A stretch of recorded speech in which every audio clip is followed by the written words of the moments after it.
It's 50 years of the ShopRite Can sale. 5 decades of unbeatable deals and this unforgettable song. Now, ShopRite does the can, selling lots of brands of everything in cans. Today, 3% cash, so the ShopRite Can Dash. You'll save so much on every brand. Now's the time to shop at ShopRite Can Dash. Now's the time to stock up and save. Now's the time to stock up and celebrate. Celebrating the 50th anniversary of the ShopRite Can sale. Stock up and save at ShopRite. If you look around, you'll see the world can be pretty smart. Okay, very smart. At Capella University, we think education should be smart too. That's why we're reshaping online learning with our FlexPath format. You can set your own deadlines, take classes at your own pace, even leverage your previous experience to move faster. So when it comes to earning your bachelor's degree, you know what kind of choice to make. A smart one. Visit capella.edu to learn more. Capella University. Don't just learn smarter. Thank you for visiting ChristopherMedia.net. Christopher Media, let's make some noise. Welcome to Sporgy, the show that gives you half-ass sports fans giving their half-ass opinions. And now, here are your hosts. Show number 83. I'm Chris. I'm Rich. I'm the Iceman. Who's 83? Wes Welker. Yeah, guys, just kind of faded into oblivion. Martellus Bennett. Since he left Tom Brady. Right, Martellus Bennett over in Chicago. There you go. It's got to be more 83s than that. Come on. I don't know. There's got to be loads of tight ends or receivers. That's all I got. I don't know. I don't have anybody. Not for 83. Oh, Vincent Jackson. I didn't know that. I totally forgot when he was on the Chargers. Yeah. All right. So, we are on the heels of the national championship game. Which, wait a minute. We all picked Bama, didn't we? Oh, yeah. Yeah. All right. So we got that one right. We'll get to the rest we fucked up. Yeah, that's true. Later. So, I picked New Orleans. But, all right. So, yeah, Bama putting together another title in dramatic fashion. Iceman, did you view it? I did. Yeah, you bro. 1 out of 3. Hey, it said right in the intro, half-ass sports fans. All right. You know what, though? No, I saw some of it. I just didn't get to see the end. My playback device, for some reason, when I hit pause and then I came back, right as regulation ended, and I came back and hit play, and went right to the end. I see them shaking hands, and I'm like, what the fuck happened? It's like walking in 5 minutes late to the movie Memento. You don't know what the fuck's going on. Yeah. This movie makes no sense. So you're gonna have to tell me what happened. I mean, not really. I watched it and then I shut it off and played my recording of the Super Bowl last year. Same game. Okay. Oh boy. But bumps. Here's your drum roll for you. There was no drum roll there. Tell Rich what happened, goddammit, and then get into your conspiracy theory. What part did you miss? Thanks for the podcast. No, did you see how they made it to overtime? That you're on. Yeah, I saw how they mmade it to overtime. All right. Well, in overtime, they stopped Georgia, and Georgia kicked a 51-yard field goal. I was like, holy shit. Oh, my. Yeah, the Bucs will be trading up to the first round to grab that kicker. Yeah, no. As well they should. That cat, even with his, birth control devices on, oof. Oh, boy. My man. Oh, boy does have some Nate Robinson goofy-looking glasses. I mean, he can see the future with them shits, man. Them shits are just goofy. Yeah, they are, but they work, dude. My man's got a leg. Saying. It's like Major League. Seeing's the most important thing. It ain't that damn important. No, but and the irony part, we're making fun of him, but they were in overtime because Alabama's kicker missed twice. Yeah, I know. Dude, badly. Oh, tons bad. I mean, couldn't they just pull a Bama fan out the stand? Like, I mean, dude, that is that okay? Kirk Is that Herbstreit. Is that Kirk choking, or is that just a bad fucking kicker? Kirk Herbstreit made the comment. He goes, "Here we go. Game's on the line. The holder is from Georgia." The kid that was the holder, he was a rookie holder, and he's from Georgia. And then, whoop, he left. I could just hear Rich now. Let's move the goalpost. Dude, you would have to move the stadium for that to have been a good kick. The one at the end of regulation. I mean, it was just like, you got to be kidding me. Anyways, Rich, how it ended was they sacked the quarterback. Georgia sacked Alabama's quarterback, and it was like second or third down and fuck all ever. And this rookie, no-name quarterback that nobody knows, Tua is his name, I guess, snaps the ball, looks right. He talked mad shit, by the way, after the game. But he looks right to look off the safety. He looks back left, and he's got a receiver streaking down the fucking left side.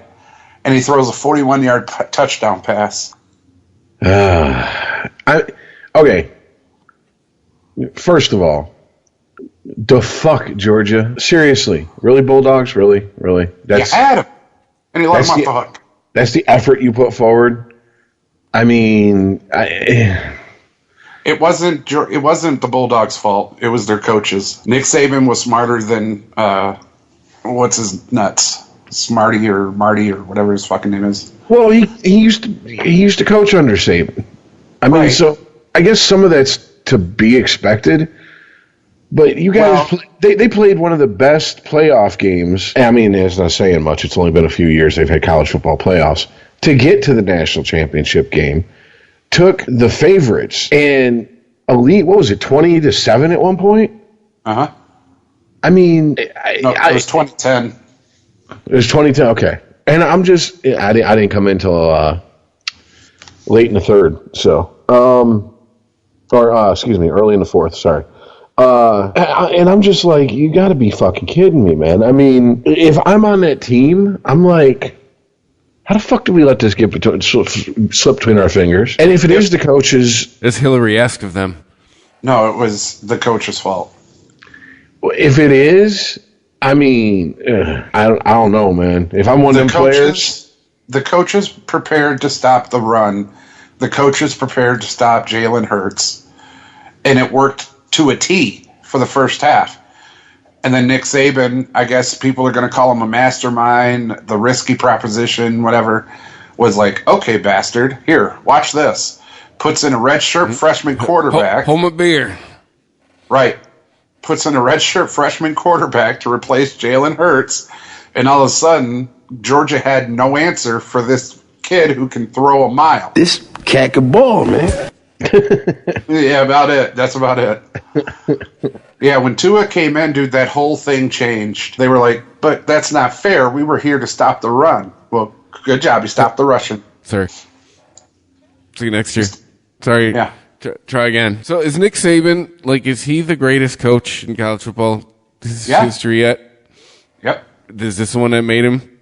Yeah, I mean, he can definitely coach up the best players money can buy. Well, that too. Hey-oh. Well, now that's true. I mean, He didn't do dick when Michigan State had him. well, when, you want to compare him. A little too honest? A little too Well, honest, no, everybody? absolutely not. No, because Michigan State doesn't have the boosters Alabama has. I'm just talking to the Saban fans who listen to the podcast. All two of you. How you doing? How you doing, guys? Roll Tide. Yeah. Go Bama. Anyways, Yeah. I mean, everybody compares him to, Bear Bryant, and just because you have 6 national titles, but Rich brings up a good point. He did it with the best players money could buy. Bear Bryant did it off of talent. Well, of being a coach. I do think that there was some form of, something changing hands back in the day, but nowhere near as corrupt as it got in the 80s and beyond. I mean, it just, dude, it got silly in the 80s there for a while. I mean, All I'm saying, dude, is I highly doubt in Bear Bryant's day they were buying players. No, it was probably more of, hey, we'll give you this if you come and sign with us. Like, here's a car that you don't have to pay for, or it's amazing, your parents are going to be flown in by private jet to every fucking home game. Shit like that. Just shit that, we take, that's not even, that's against the rules, but I don't even think fucking we really does anyone give a fuck about shit like that anymore? Isn't it a given if you're a top 5 recruit that you're going to have talked to people you're not supposed to have talked to? You're going to have your gifts given to your family, promises made to you. It just seems like it comes with the territory.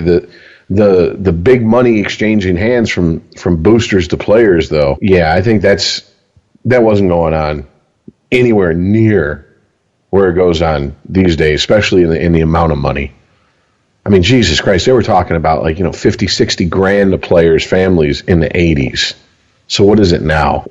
I got to believe it's, 6 figures easy. So that's just me, though. This is totally wild and reckless speculation on my part. I'll admit, I have no concrete proof. I just know there's no fucking way the SEC is that good and a team is that good in college football without cheating. And I put that on Michigan. If Michigan was up there and won as many national championships as Alabama has recently, I'd put it on Michigan too. Somewhere there's boosters paying somebody, period. Michigan doesn't want to have any conversation. Michigan runs away from conversations about boosters. Well, yeah. Look over there. And then they were just run the other way. After the Fab Five, yeah. But, no, I'm shocked that Bama was down as much as they were. No one who I heard give an in-depth preview of this game was giving Georgia a shot, let alone they're going to take them to overtime and they're going to lead through the entire game. And I know there's no moral victories in football, in sports, period. But goddamn, man, if I'm on the Bulldogs, that loss, it has to really fucking sting and hurt. But once the initial, we lost the national championship game's over with, I'm walking around with my fucking head held high. Fuck that. We took a team no one was giving us a shot to, and it took overtime for them to beat us. If they seemed like it looked like the type of team from the little bit of the game I saw and some of it I was able to catch listening to, if they played 2 out of 3 games, Georgia might beat them 2 out of 3 times. Well, absolutely, especially since they were only prepared for Jalen Hurts. It was a Hail Mary desperation attempt by, Nick to throw in his backup redshirt fucking freshman quarterback. And isn't Jake Fromm a redshirt freshman? What? A true freshman is Georgia's quarterback. Jake Fromm, isn't he like a true freshman? Yeah. Isn't it? He's not even a redshirt freshman. He's like 19. Right. For that kid to have the poise that he does, all I'm saying, Tampa, you can only put up with fucking Captain Crab Legs for so long. Then you're going to have to get a new quarterback. Just saying. I'm not going to hop on the bandwagon and pat, Nick Saban on the back. And what a hell of a move, man. That's coaching at its finest. That's just awesome right there. That was well done. Great decision. I'm not going to do that. That was Nick Saban sitting in the locker room at halftime going, shit, what do we do now? They could stop the kid from running. I don't know, put the other kid in the throw. I don't know what to do. Alabama did make the proper adjustments, the adjustments they had to make. That's just all there is to it. So, that's... Excuse me. Also, for Georgia to go scoreless in the fourth, that's not a good look. That's Lion-esque. Yeah, come on, Detroit. Get a field goal up on the fucking board. Something. You got to put a fucking number up there besides 0. Just something. And that game would not have ended that way. Right. But hey, That's why they play the games. They don't just fucking look at the stats and go, what do the experts say? Okay, fuck it, no need to play it. And Rich, Statman. What's that? So what does Chris say, Mr. Statman? About what? The ultimate stat is the W. The N. It's the one that matters the most. You can get all the stats you want. That's one that matters is the one that goes after the W. See, if we had a little bit higher production values, we would find a karaoke version of "I'm the Scat Man" and make "I'm the Stat Man" for Chris. Whenever him and Earl start arguing about shit, Earl's like, "Oh, here come his stats." Yeah, them pesky facts get in the way, huh, Ice? Yeah. God damn them. But no, to answer your question, because I feel like we kind of wandered off, which we tend to do. Until anything's proven, Nick Saban's going down as one of the best college football coaches ever. I agree. And if nothing's ever proven, then so fucking be it. Even though he supposedly, quote unquote, covets the Giants head coaching job, according to Bruce Arians. A retired losing coach? Yeah. Uh-huh. Yeah. Why would Bruce Arians of all... I was going to ask you guys, do they work together? Like, is there something I'm missing? Together? I don't know. Is he from the... Because if Bruce Arians is retiring, I'm imagining they're close in age, so it's not... So they're contemporaries. It's not like, one came up underneath the other. So I'm like, why the fuck would... It just seems weird that like Nick Saban wins the national championship, picks up the phone, calls Bruce Arians. You know what I really want? I really want that fucking head coaching job in New York. What? Congratulations on national championship. Yeah, whatever. We do that so much it's getting boring. Whatever. I want to go win a Super Bowl now. And I want to do it with Eli Manning and the Giants. Well, Nick, I hate to tell you this, but that's already been done once or twice. Well, I mean, first of all, does anybody on this show, are they buying that Nick Saban would leave Alabama to go coach the Giants? No, dude, you're king dick. You're king shit in Alabama. Why the fuck would you leave Alabama now? Especially with your track record that you already had in the NFL and how old you are. I mean, if he did go, the only reason would be ego, to prove that he can win at the NFL level. I was say ego. That and a paycheck. You could fuck the first lady of Alabama's, or you could fuck the governor of Alabama's wife at this point. Fuck the mayor of Birmingham's wife. They would not care. In Birmingham, that's a sex scandal, and he's fired on sight. In Birmingham, they love the governor. And the governor's wife. Yeah.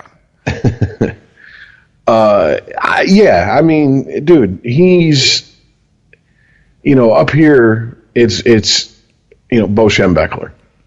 And he was like legendary, here in the southeastern area of Michigan, as far as college coaches and football goes. And he's nowhere close to. Never won a national championship, period. I'm trying to sugarcoat it because I'm a Michigan fan. Bo didn't win a championship. Oh, Michigan fans. He said it. Way under 500 in bowl games on top of it, all right? So Bo knows the Rose Bowl, though. Just saying. Knows how to lose that motherfucker. Oh! Yeah. That's what he does. Look, man, I love me some Bo Schembechler when he was coaching, the team, the rah-rah speech, all that good shit. I don't care the man's dead. It doesn't change his record. All right? Death does not give you a plus 500 record in bowl games, okay? That's all there is to it. Death doesn't sneak in the one win for you. Yeah, and I mean, and all three of us, even if you're not a Michigan fan, you guys know how revered Schembechler was around here. Jesus fucking Christ, the Tigers hired him at one point. Yes. What the? Yeah. He's the one who got rid of Ernie Harwell the first time. It's like, what the fuck? Why is Bo Schembechler doing anything with the Tigers? Yeah. There's not a football anywhere near Tiger Stadium. Exactly. I mean, it's almost as asinine as thinking, because someone's a fucking reality TV star, they could be president. Oh, wait a minute. Wait. Oops. Yeah. Or had a talk show and can run for president. Yeah. Can we just get, what is it, President Camacho? Yeah. Yeah. Terry Crews, what are you doing? Put the wig on, dude. Come on. Jesse Ventura for the win. But anyway. But yeah, I mean, so it would have to be just purely ego coupled with a ridiculous paycheck. And I mean, at this point, man, if the reports are true and factual, John Gruden, 10 years, $100 million to go to the Oakland Raiders. That's $10 million a year for a head coach. That is insanity. I don't know if it's enough, though. I don't know. What are you, Eve in the Garden of Eden? What do you mean, not enough? What? I get your sarcasm, but I'm almost like, is he being sarcastic or being serious? I can't tell. No, it's total sarcasm, dude. It's like they went up to the fucking booth and was like, John, we need you on the sideline. No, I'm done with that. John, I'm going to give you $1 million. Nah, I got money. All right, I'm going to give you $5 million a year. Well, maybe. Nah, I'm going to stay up here. I like it up here. It's air conditioned. $10 million a year. $10 million a year. For how long? What are you doing for the next decade, coaching the Raiders? Well, we found the price to have him give up 15 different blowjobs and 15 different chicks every football season. Said that going on for the last 17 years. But, I mean, also, any coach, and this does apply to the Gruden situation, and it would apply to any fucking coach like Saban who's had the success he's had at the college level going to the pros. The game is vastly different. I mean, from there are more strict restrictions on practices. You have the social media aspect that just was not there for Gruden when he left coaching. Mm-hmm. He's going to have to deal with that. For a coach like Saban, I think control might not be the right word, but for lack of a better one coming to mind, I'm going to say I think it's easier for him to control his players as a college football coach and kind of keep them, keep tabs on them as far as social media goes, because you are still you're dealing with big egos, you're dealing with, alpha males, etc. But they haven't had that taste of, gee, here's fucking life-changing money, and it's just your signing bonus, and everybody kissed their ass because of that. They're still used to being yelled at by coaches and shit. They're not. I'm thinking of players like Strahan, who later in his career was like, I'd rather just pay $250,000 and skip training camp. You ain't gonna. It's worth $250,000 for you not to yell at me for a month. I mean, that's basically what he was saying. And these are still kids that are not that far removed from high school, so they're more, I would think, be more receptive to a coach telling them, look, you get on social media and act a fool, this is Alabama. I got 100 guys on the sideline. I'll replace your ass. Because for every one of you who think you're irreplaceable, there's 5 guys waiting to take your spot. The pros isn't like that. Yeah, and I hate to tell Nick Saban anything about coaching. However, your trick of sitting your starter and playing your backup, that was been tried a couple of times this year. Ask Buffalo how that worked out with Tyrod Taylor. Yeah, exactly. I mean, you can't coach like you coach in college in the pros. It will start a shitstorm. And if he's in a high-profile fucking franchise, gee, they didn't break anybody. I mean, they didn't sit their starter. Oh, yeah, they did. And it caused a bunch of shit for 1 week. To the point where the owner was coming out, releasing statements saying, I'm pissed off they sat Eli. Right. So, I mean, yeah, that shit ain't going to work at the pro level. So, I mean, I'm with that. Yeah, it cost the coach his job. See you later, McAdoo. Well, doesn't this shoehorn nicely into the whole New England story that hit last week? ESPN put out about ownership calling shots. I mean, it does, and I think what we need to do first of all, because I can almost hear fucking Earl chomping at the bit here, is, I guess, for lack of a better way to put it, we need to establish who believes what in this article out of us, because Earl, you've said a few times in the group chat when we were batting the article around, you're not buying necessarily that it's as bad as the article paints it out to be. And you're not alone in saying that. There's been a lot of people I've heard say that. But there are things that ring absolutely true to me, even if I do have my doubts about some others. I mean, shit for just to give an example, Kraft telling Belichick, you're getting rid of Garoppolo. And Belichick calling San Francisco and going, what do you got? I'll take it. Because there's no other reason to trade both of their quarterbacks. Garoppolo, who was being groomed to be the future of that franchise, he was going to be their Aaron Rodgers. To trade him for next to nothing. I mean, it makes no sense. If they wanted to get rid of him and they didn't want to deal with the contract dispute because his contract was going to be up and they were going to have to pay him after this year if they kept him, they could have traded him in the offseason and got a couple fucking first-round picks from somebody. But they waited till mid-season to trade him. And how often have we said this on this show that mid-season big trades like that are rare? Hey, Rich, did it remind you of the movie Moneyball a little bit? I'm starting Carlos Pena. Yeah, Pena's been traded. Yeah, except I say Belichick's Philip Seymour Hoffman. The situation. Yeah, pretty much. Well, I mean, that's one thing I'm going to say. This is the first article I've ever read about Belichick that made me actually kind of feel bad for the guy. Like, in the way of if him and Brady presented a united front to Kraft, if this article is accurate, I get the feeling Kraft would buckle fairly quickly.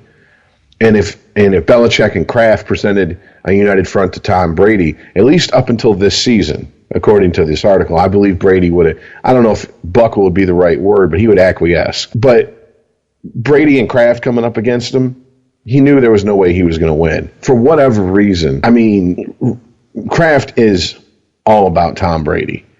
And this is a 41-year-old quarterback who does not work out in the traditional sense.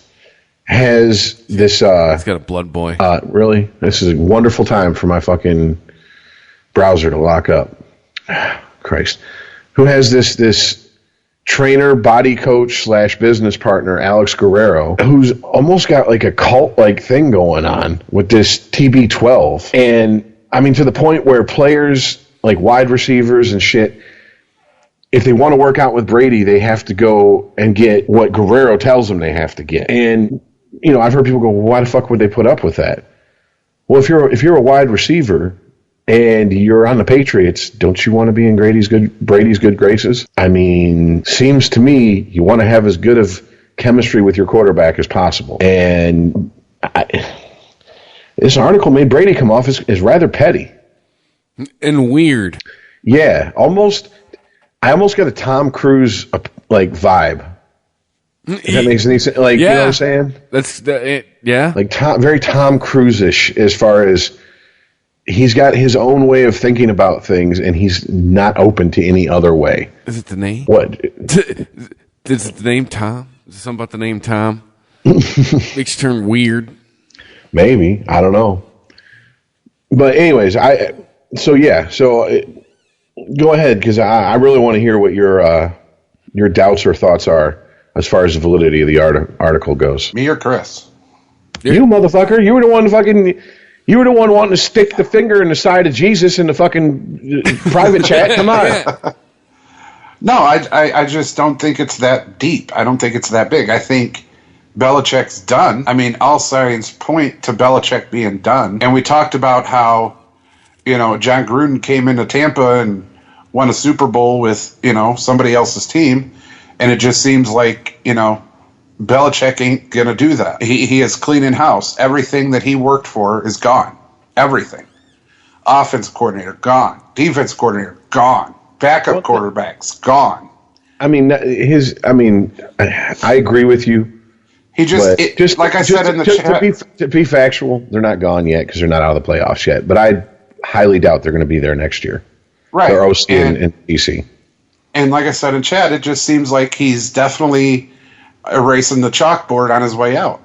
Shaking the Etch-a-Sketch. I don't think it's as dramatic as, Tom Brady wanted to be a prima donna, and Jimmy G had to get traded, and there's a conspiracy with Kraft, and no, I just think somebody's trying to make more of something that's not there to try to distract the Patriots and get them to lose because, well, they're the biggest contender in the fucking playoffs. Well, the one criticism that keeps getting leveled at this article is that there's not a whole lot of attribution to his sources. And to that I say, well, fucking duh. Do you like your job? Then you're not going to go on the record and say, go ahead and print my name and my fucking job title in this article. Yeah, you'll never get hired anywhere. Exactly. Football's a very small world. One of the things they taught us in broadcast school, and Chris can fucking back me up on this, is don't burn your bridges, or make a habit of it at least, because radio's a very small world. And it's getting smaller as these large corporations buy up radio stations by the dozens at a time. And eventually you're going to run out of people to work for. There's only 32 of these jobs. And bad news travels fast. I mean, in case in point, to this article's credit, they pointed out after the whole Deflategate thing, Patriots just kind of was like, okay, go away to their equipment managers, the ones they pretty much put all the blame on. And it was no big fanfare. Those equipment managers didn't go to the press. There's been no tell-all books. There's been no explosive, interview with ESPN or NFL Network. None of that. So that tells you right there how the Patriots handle their shit. I mean, This Bob probably gets out his checkbook. Yeah. I mean, it's almost kind of like some mafia shit. There's no retirement home for old gangsters. Good news, Retirement's a bullet in the back of the head. Bad news is you're fired. Good news is Uncle Bobby's getting out his checkbook. Mm-hmm. And I believe that about the art. So that's a low-hanging fruit, lazy criticism to throw at the article, because of course no one's going to put their fucking livelihood on the line. To me, though, man, there's been now, I believe now all three people have now come out. By this point, we record on Tuesdays. This article came out when? Friday morning? I believe so, but yeah. At this point, all three people have come out and said, oh, no, it's great. Everything's fine. We all like each other and we all get along. To me, Rich, man, we joke about all the time, but to me, that reeks of, this is our coach. We stand behind our guy. He will be our guy, and he will be with us next season. That's, to me, it's like, oh, really? Like, you guys had to come out, all three of you had to be like, oh, no, everything's great. It's almost like when you see someone who's in a relationship start posting about how much they love their fucking significant other on Facebook. At that point, you hit the countdown clock until the breakup. It's the overcompensation. It's the trying to, no, everything's fine. Why? Why are you asking? Everything's fine. Well, I just don't buy here's it. Here's the thing. It's like I said, I give no validity to the fact that the band's breaking up, but I'm not saying everything's fine either. Something we haven't mentioned is Tom Brady's trainer can't get on the airplane. You know what I'm saying? I mean, but I just don't see it as being, the eruption that's going to kill everything. I think there are issues. I think, Tom Brady's trainer, he offers, different, and I listened to the former linebacker for the Patriots, I can't think of his fucking name. Teddy Bruschi. You say, that trainer is a great friend of his, helps him out in many ways, helps the other players out in many ways. He offers different solutions to a problem. But first and foremost, you have to go to the medical staff of the Patriots. That is mandated by, the coach. And when people are skipping that and going straight to Tom Brady's trailer, it's called I can't think what TB12 or whatever it is. Yeah, TB12, yeah.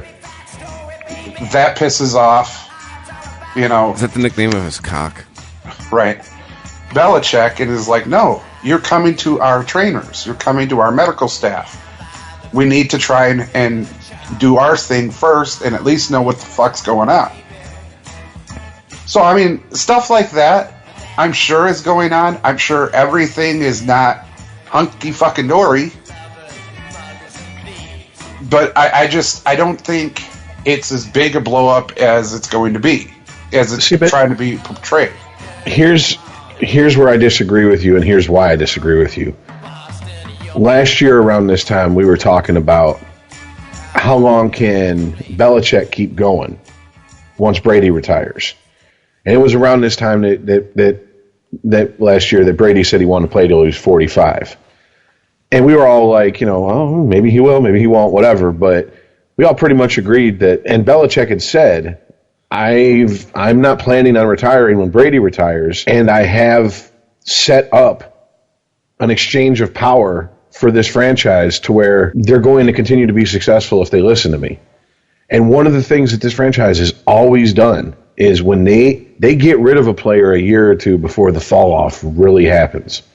It is completely out of character for this franchise to hold on to a player who's, you can't even argue in the twilight of his career, just going by the numbers and the odds as far as Brady, and get rid of players underneath him who any other position would be starting next season. I get it. And to me, that means Robert Kraft is sticking his hands in.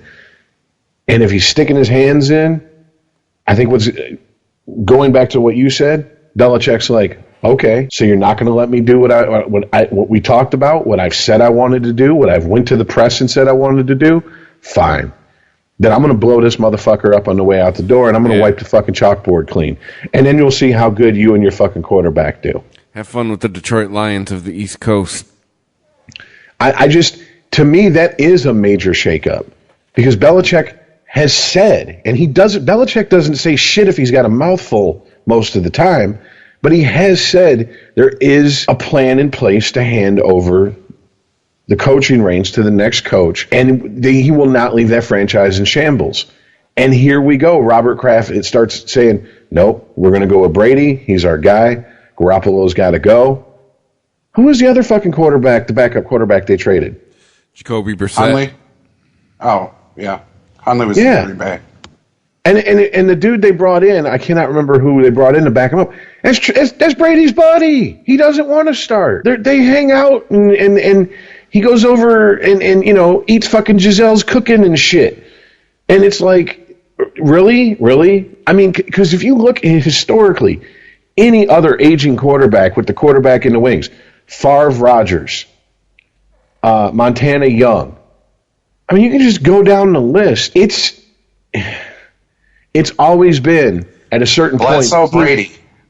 At a certain point, the team cuts bait with the older quarterback. And see, now this is what sells me that this is true. That basically, I believe Brady did go to Kraft and say, get rid of Garoppolo, because he knows what Belichick will do if Brady goes down with an injury. Garoppolo stepped in, fit right into the system because he's listening to Belichick, and they continued to win because he watched it happen to Bledsoe. He watched it happen to Bledsoe. Brady. Yep. Yeah, Brady doesn't want to get Bledsoe. Well, Bledsoe did. I think it's amazing that you have someone who's such a fierce competitor on the field who wants no competition in the quarterback room. It's like, really? Well, at the same time, though, Rich, hasn't he earned that, though? Yeah, but dude, time marches on for everybody. Yeah, at some point you got to be like, dude, you're 41, man. Chris Chelios played till he was like, 46, 47 in the NHL. The man, I have friends that have met the man since he's retired. The man's in better shape than all three of us at our peak would ever be in combined. And he's been retired for fucking going on 10 years or whatever from the NHL. He knew, though, I'm not a first-line defender anymore. My job is going to be to play on a second or third defensive pairing. I'm not a first-pairing defender. That's just the nature of fucking getting older. I can't get out there and log 30 minutes per game. Brady seems to be in complete denial about his age and thinks that this this is another thing that it really makes me go, you know what? I think there's too much smoke for there to be no fire. Brady is trying to set up TB12 as a lifestyle system almost. Like, I don't want to say it's not just diet, it's not just a philosophy, it's not just restricted to football. This is what he wants to do when he retires. and he wants it to be like, for lack of a better way to put it, like Deal a Meal or something. There you go. Something where everybody knows about it. So he's looking beyond the horizon. He knows the sun's setting. Hey, no, you don't get to say that, Chris. Why? Because you and I sat here and argued back and forth. I said he's losing a step. And Mr. Statsman grabbed his fucking paper and was like, look at all these records. He looks like he's in the prime of his life, and you're saying he's losing a step. Well, I said he's looking beyond the horizon. He sees the sun is setting. I was saying the same thing. Okay, and fine. you told me I was Fine. wrong. He's looking at his birth certificate. I'm not saying it's reflecting in his performance. It's reflecting in he's like, I'm 41. This will end soon. Now, to me, another thing that's interesting is, and this is a very poorly kept secret, if anyone thinks it's a secret, I don't think it is, but apparently, having read some comments from Patriots fans, they seem to think Belichick is like he floated down after he rolled the rock away 3 days of being dead and shit, and he's like, a benevolent dictator. No, Bill Belichick's a taskmaster, and he makes a habit of going after his star players more than anybody else. I don't think that's ever really been a secret, but in this article, something that I do believe, because I've seen it happen, is that Brady's starting to bristle at that. Like, wait a minute, don't yell at me. How many fucking Super Bowls have I won? How many Super Bowls have I been to? And He slaps you with a hand that has all of the rings on it at once, so you get 5 ring prints on your face when he hits you. And like Ace Ventura 5 times over. Yeah. Look, we have this. When he says he wants to turn his rings around, it takes him a half an hour. We have this mental picture, and by we I mean the football fan in general has this mental picture of Tom Brady. If you like him, you tend to think he's a nice guy and blah blah blah. And if you don't like him, he's a cheater. He's not really as good as his stats say. He's just a system quarterback that allow him to, blah, blah, blah, whatever. But take all that away and look at the hard facts about this man. This man impregnated a woman, left her pregnant ass for another woman, and married that bitch, all right? This guy walked around with a puss on during the fucking draft, pissed off, because he didn't go when he thought he fucking should. He knew he was the GOAT. All right. This man befriended Bledsoe and played the role of and I do believe he played the role, meaning he was putting on an act of oh no, it's all you, Drew. All you. Until he won that Super Bowl, and then it was like, Drew's got to go. Okay, period. I mean, if you look at the NFL Films recap of that Super Bowl, Tom Brady, when they're coming out of before they come out of the tunnel, he turns around and he's slapping Bledsoe's fucking shoulder pads going, I told you I'd get you here. I told you I'd get you here. I got you here. What good does that do Drew Bledsoe? He ain't starting in the Super Bowl. I mean, this is not someone who has got where he is by being the gee golly shucks nice guy that a lot of people want to fucking attribute to him. He's gotten this way by being shrewd and seeing the fucking threat to him on the horizon and making sure it's gotten rid of. And if I'm Jimmy Garoppolo, first of all, I have no problem believing that they did not have that close of a relationship. When I read in the article that Garoppolo had hurt himself, set up an appointment with TB12 to come in, found the doors locked, and then for Guerrero to come out and say, well, no, we saw him 2 weeks later, but we saw him. It's like, dude, come on now. Really? Earl, if you were hurt and I'm your friend and I got a trainer that can help get you back on your feet quicker and you show up and the door's locked and then 2 weeks later he goes, I'll see you now. You're going to be fucking salty as fuck for those 2 weeks, dude. And rightfully so. I wouldn't have waited 2 weeks. Yeah, you'd have been like, eat a dick, motherfucker. I would have taken a rock to the window and picked the lock that way. I'm just saying. Brady and Guerrero come walking in. Garoppolo's just fucking putting like 300 up on the bench press. What's up? I couldn't wait. I got to wake up jacked. TV 12 inches of dick that you should be eating. Guerrero looks at Brady and goes, you might want to get him traded now. But do you see my point? I mean, these are not things that you do to someone who you're trying to take under your wing. And granted, there is no obligation to Brady to take him under his wing because ultimately, yeah, the man is gunning for his job one day. But to go to Kraft and basically say, first of all, and this is what irritates me. How many times have we talked about Brady has restructured his contract so they can make, signings in the offseason for, free agents or whatever. And Brady, he's the consummate team guy. He'll sacrifice, some money out of his paycheck so they can get those free agents so they can keep winning. The consummate team guy doesn't cut the legs out from the team's future because he's worried about his job, when he knows that the end is a lot closer than the beginning is at this point. I mean, he's always one hit, really bad hit away from the end of his career. But I mean, those hits don't have to be as violent anymore. I mean, it says in the article, he doesn't even really work out in any traditional way. And if you've ever seen Brady, even when he was young at the combine, you're like, that's a professional football player? That doughy motherfucker? He looks like Vince Vaughn after a week bender in Vegas. I mean, he's a puffy bastard. Seriously, he's in better shape than I am, so who am I to talk, whatever. But that still doesn't change the fact that's a doughy motherfucker. I mean, all this adds up. And to go, yeah, it adds up, but I don't think there's that much going on behind the scenes. I don't think it's a conspiracy. I think it's a very open they're very open about it behind closed doors in that franchise that, yeah, Brady went to Kraft, sold him a bill of goods, and Kraft chose Brady over Belichick, which I think is the biggest mistake. Oh, TB12 is going to have me playing on like 65, man. Don't worry about it. We've had this discussion. We've all agreed. I mean, would you rather have Belichick or Brady on your team? Give me Belichick. All day and twice on Sunday. I mean, dude, there was one article here locally that someone hunted down a hearsay quote about Belichick. I'd rather go to the Lions. Damn. Like, he just mentioned something about the Lions. And oh my God, local sports fucking went nuts with it, dude. And it's like, there you go. That's all you need to know. Because Lions fans, would you rather have Brady or Belichick? I guarantee you, overwhelmingly, give me Belichick. Yes. Because the man knows how to build a franchise.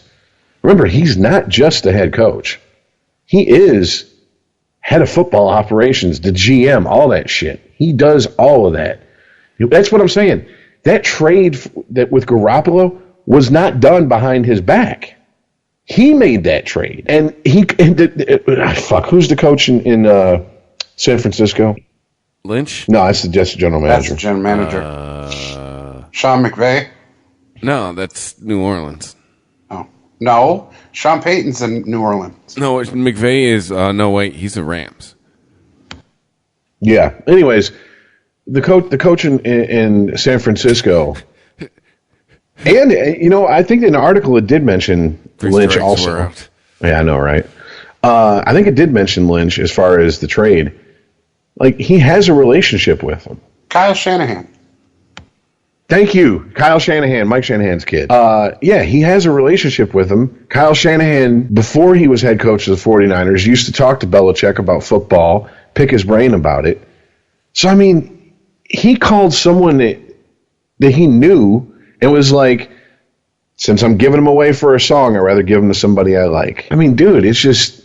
I don't know if Belichick's going to be there next year.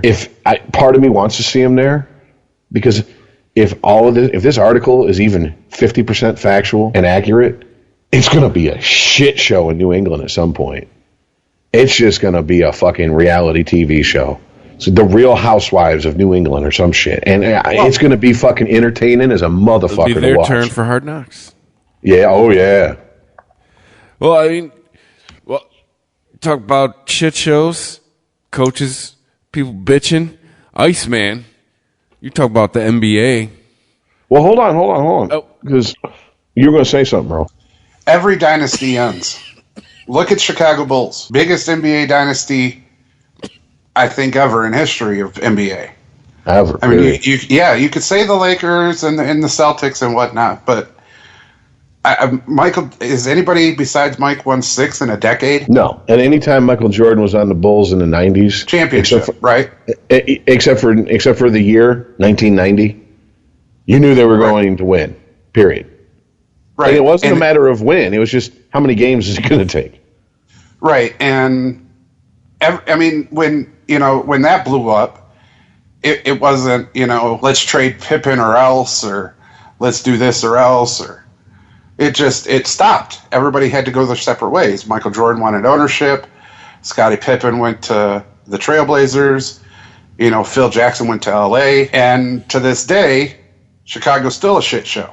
So, I mean, any dynasty, it comes to an end eventually. So the Patriots coming to an end, be it on good terms, bad terms, or other, or whatever the fuck, pissed off Belichick, whatever.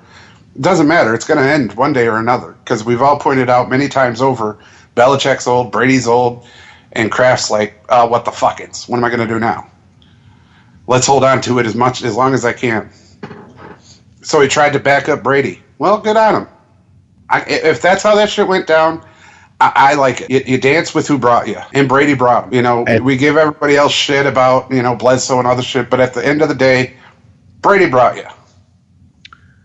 Let me tell you something. As a fan of a franchise who hung on to players and let them go out on their terms, to me, this would be the equivalent, and what I'm talking about is being a fan of the Red Wings.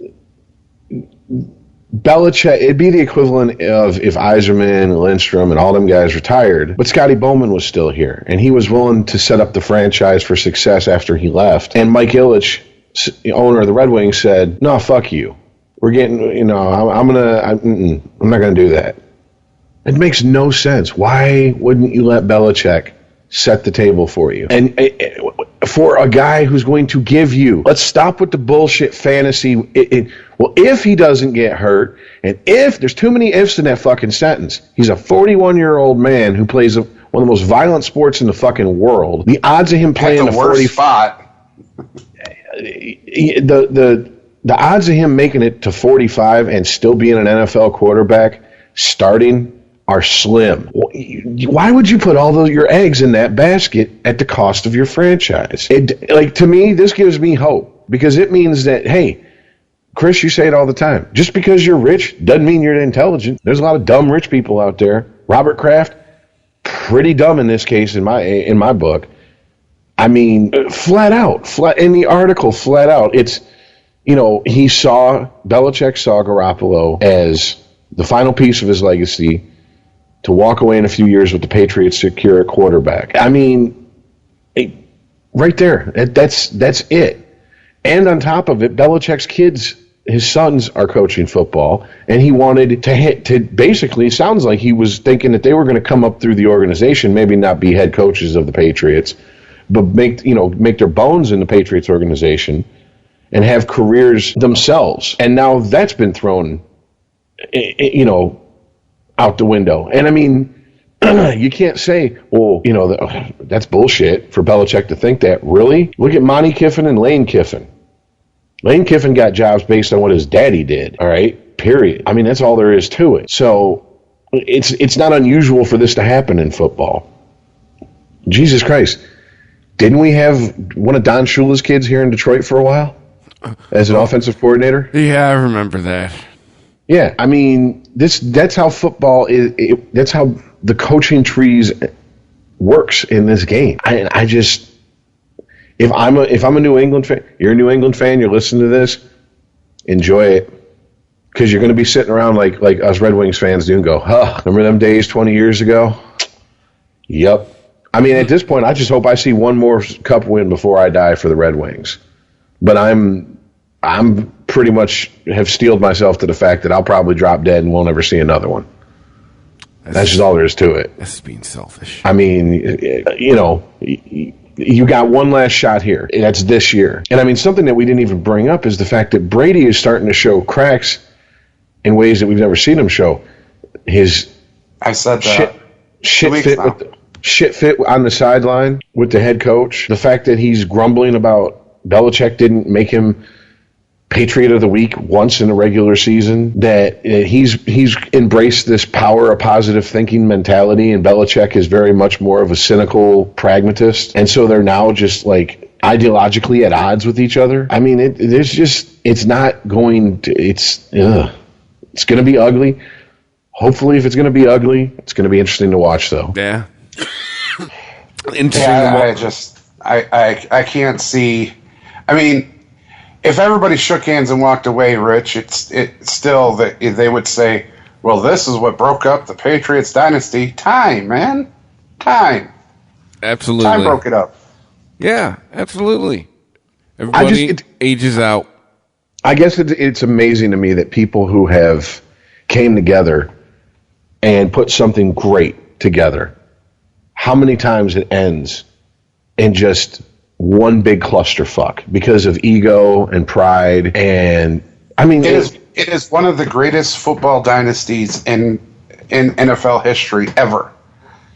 Somebody's the greatest. It's the greatest in the Super Bowl era. Okay, so somebody's got to take the credit for that, Rich. Tom Brady, Belichick, Kraft. Who? I mean, to me, and maybe this is why I never excelled in competitive sports. If I'm one of those three, I'm looking at the other two, and I'm like, look what we did. Who are the three people who've been here through this entire thing? And I totally agree with Rich. It's like I said, because the only thing we could compare this to is the Bulls, because that's the only thing that stretched this time period with championships. That's it. You have to have the right players, the right coach at the right time. That's the only way you start a dynasty. It's the only way it's maintained. I guess I was under the delusion that this was one of those rare air situations where everybody would walk away and they would be fine with each other instead of it blowing up. Like I said, I mean, and this isn't just sports. Bands end this way all the time. Look at the Beatles. Look how they went out. I mean, they weren't even half those guys weren't even talking to each other. Yeah. Well, here's my issue, Rich, and this is why I said I can't believe everything I read. We'll never know until Tom or Bill or somebody writes a book. We'll never know. You know, is it this big of a deal? Did it blow up? Did Kraft side with Brady? Yada yada yada. Or is it Bill Belichick's ego? Is it Bill Belichick saying, you're not going to do this with my team. You're not going to do this with my talent. Go do your own damn thing. This is how I'm leaving. I'm taking everything I built with me. God damn it. I'm saying this. If I'm still sucking wind on this rock in 10 years, and 10 years from now we're talking about Garoppolo's won 3 Super Bowls in the last 10 years, I think history is going to look back on this. Football historians are going to look back at this and go, there was more to this than we thought. Because Belichick, I don't buy that he's unable to recognize talent to the point where I'll just get rid of the fucking cornerstone of this franchise for the next 10 to 15 years in Garoppolo as far as quarterback for what, a second round pick in next year's draft? Not even this year's draft, next year's draft.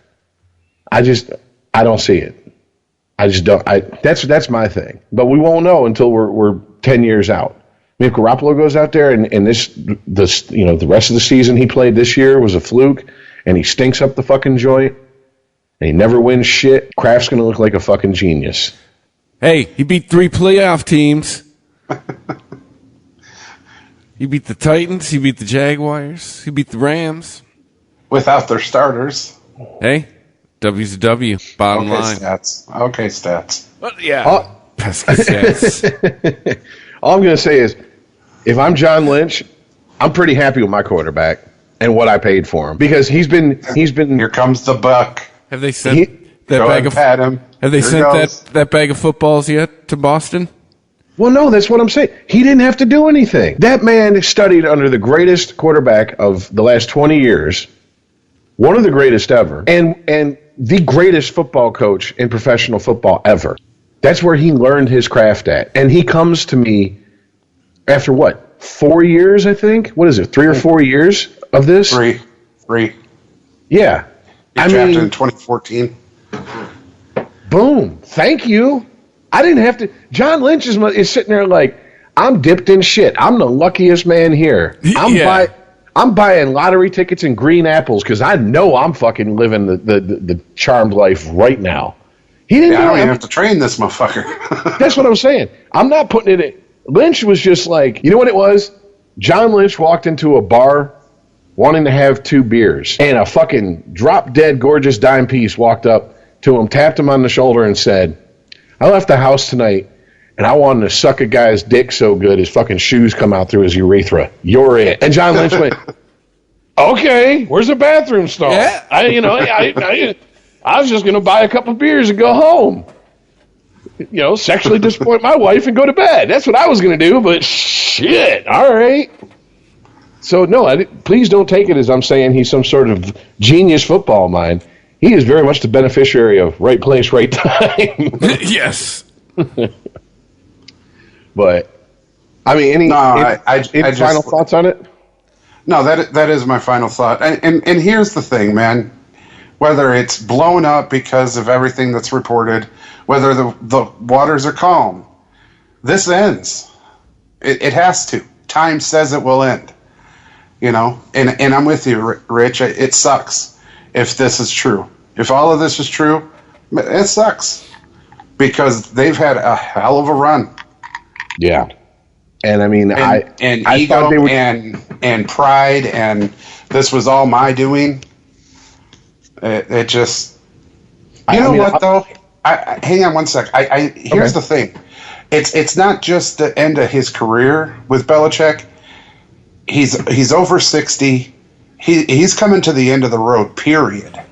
So I think maybe it is a little bit of his ego, because when he was in Cleveland and everywhere else, he paid his dues, he took his lumps, he took the losses, and then when he got his chance to shine, look what he did. Mm-hmm. You know what I mean? So I think at the end of all of this, I think maybe it is his ego, his legacy, if you will. And I don't think he wanted anybody riding his coattails on it, because that was his legacy. Does that make sense? Yeah. I mean, it makes sense. I don't think it makes sense in the abstract as far as I would understand why he felt that way. But I just don't think the facts support that he was wanting to wipe the fucking chalkboard on the way out until he got his legs cut out from under him and was told, nope, you're going to trade Garoppolo. I'm the owner. You work for me. Yes, and I think, well, fuck this. Done. I mean, I really think he would have done. I don't think he would have sabotaged that franchise on the way out the door. He's as hard-headed and stoic and everything that Belichick is. I think he very much worries about his legacy and leaving. Like he takes pride in the Patriot way, and that's when you hear that brought up by anybody who played under Belichick, you can hear the proper noun status in their voice. Capital P, capital W, the Patriot way. And that wasn't there before Belichick. And I think that he would have been happy if it had continued, because it'd have been like Lombardi, man. His name would have lived on in history.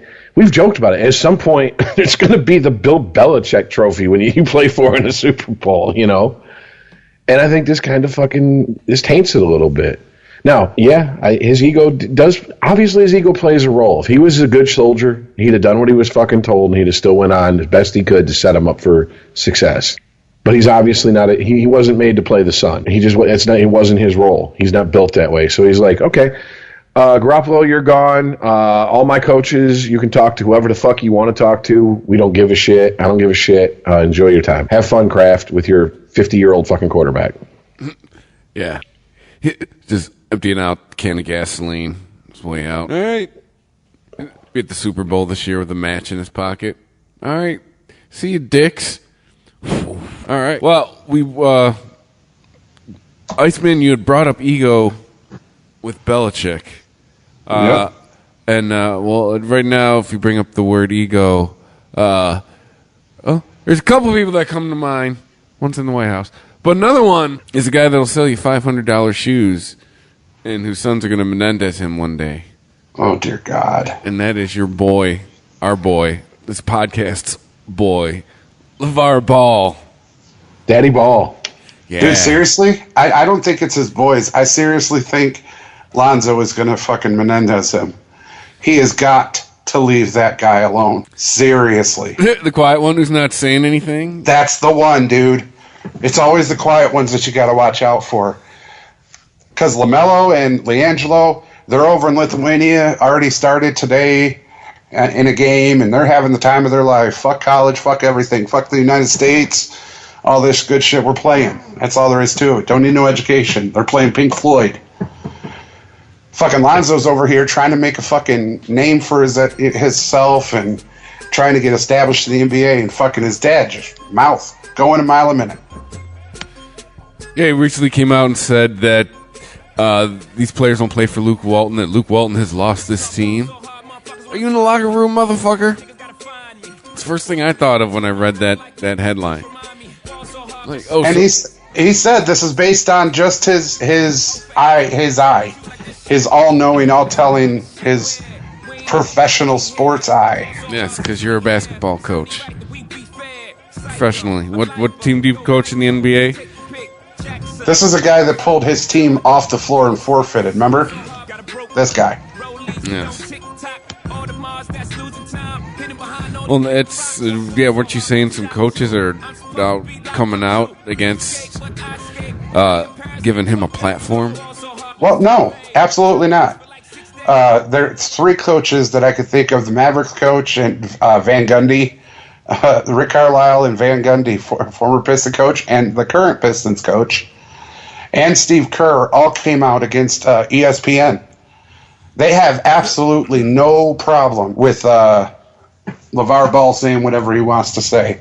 They have a problem with ESPN reporting it like it's the word, like it's 100% true. Yeah, well, I mean, first off, it's the network that covers the majority of their games.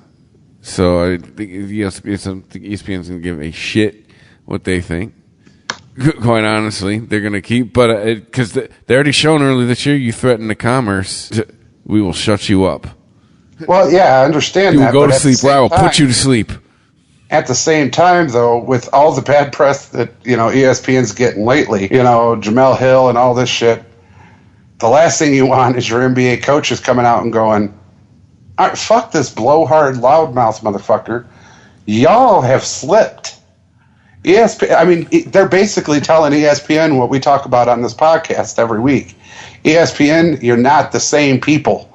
The fuck happened to the real reporters? How could you report on what LeVar Ball says, of all people, and not just laugh at it? Actually report it as almost fact. That's an industry-wide problem.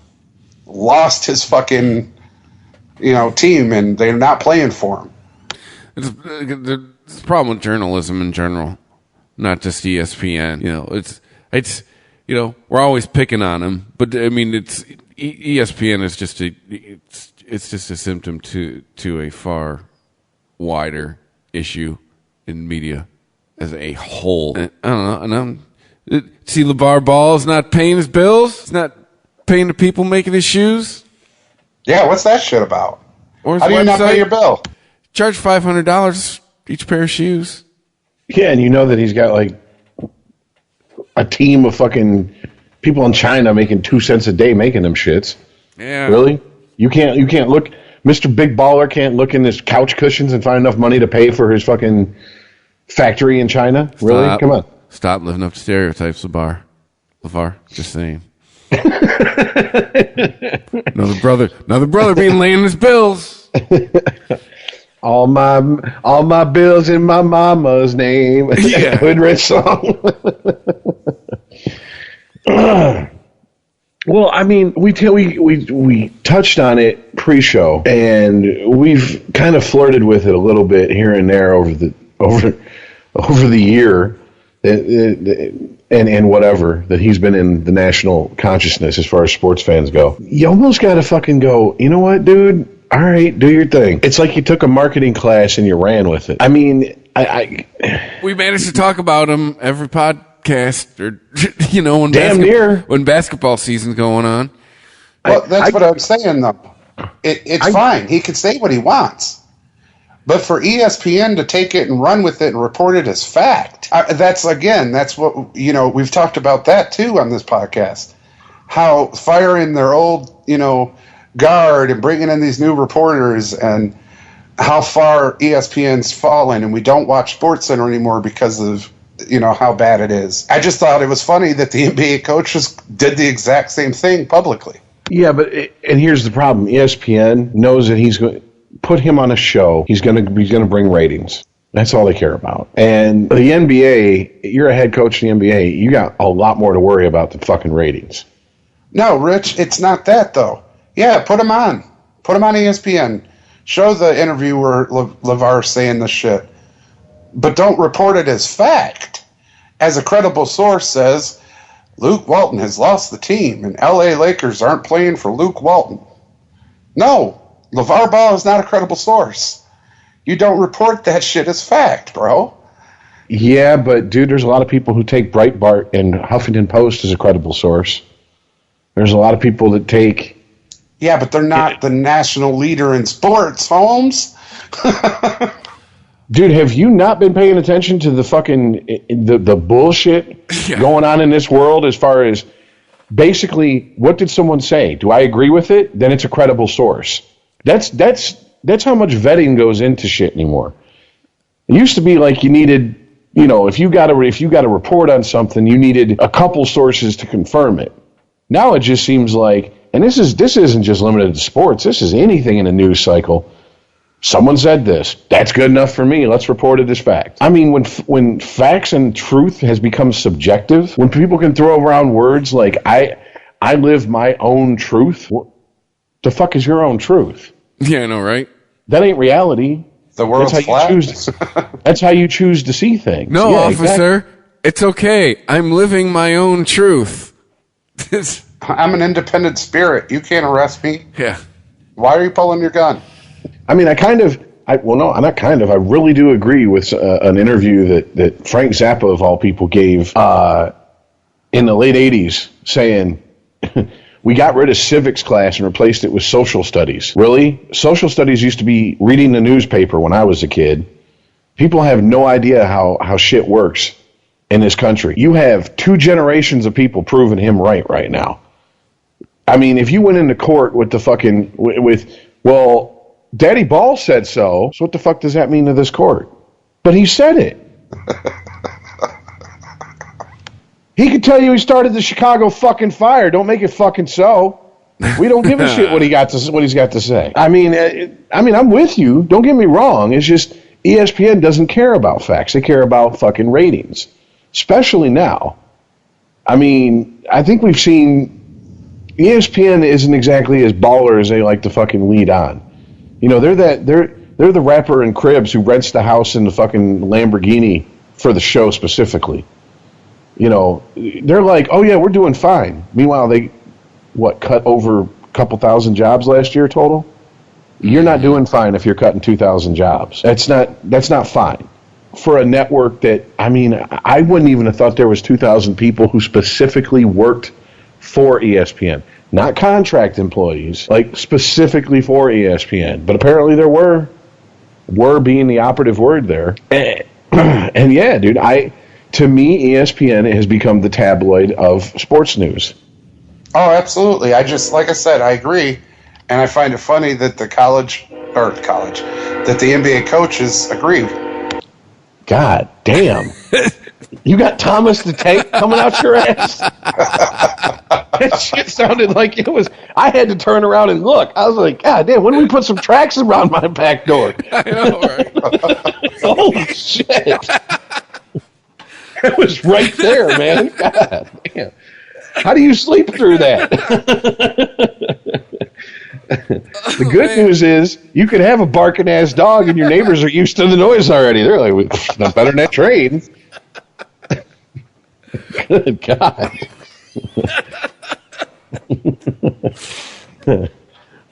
But no, yeah, I mean, ESPN is the National Enquirer of sports reporting. It has never been that loud. That was a loud fucking thing. It was, dude. Seriously, I thought a tab was open and it started playing something. That's how loud it was. I was like, what? And I'm looking, I'm like, no, nothing's playing. Like, dude, could you touch a train from your front? Can you just open a window and like put your hand out? Hey, look. Hey, let me ask you a question. When you and the three other guys are walking along the train tracks to go see the body, The funny part is there was a guy rolling through here with a bass in his car, so it was rattling the windows. So I thought that shit derailed because a fucking loud ass whistle after it. sounds like if it derails, it's going to derail into your front door. That's the problem. I know, right? It's gonna be a like- block away. Who there? Train. You know? I know, right? Cowboy Troy. Choo choo, motherfucker. Make way for the pain train. Yeah, no, I know. Yeah. Terry Taylor. Oh shit. But yeah, no. I play chicken with the train. Play chicken with the train. Oh.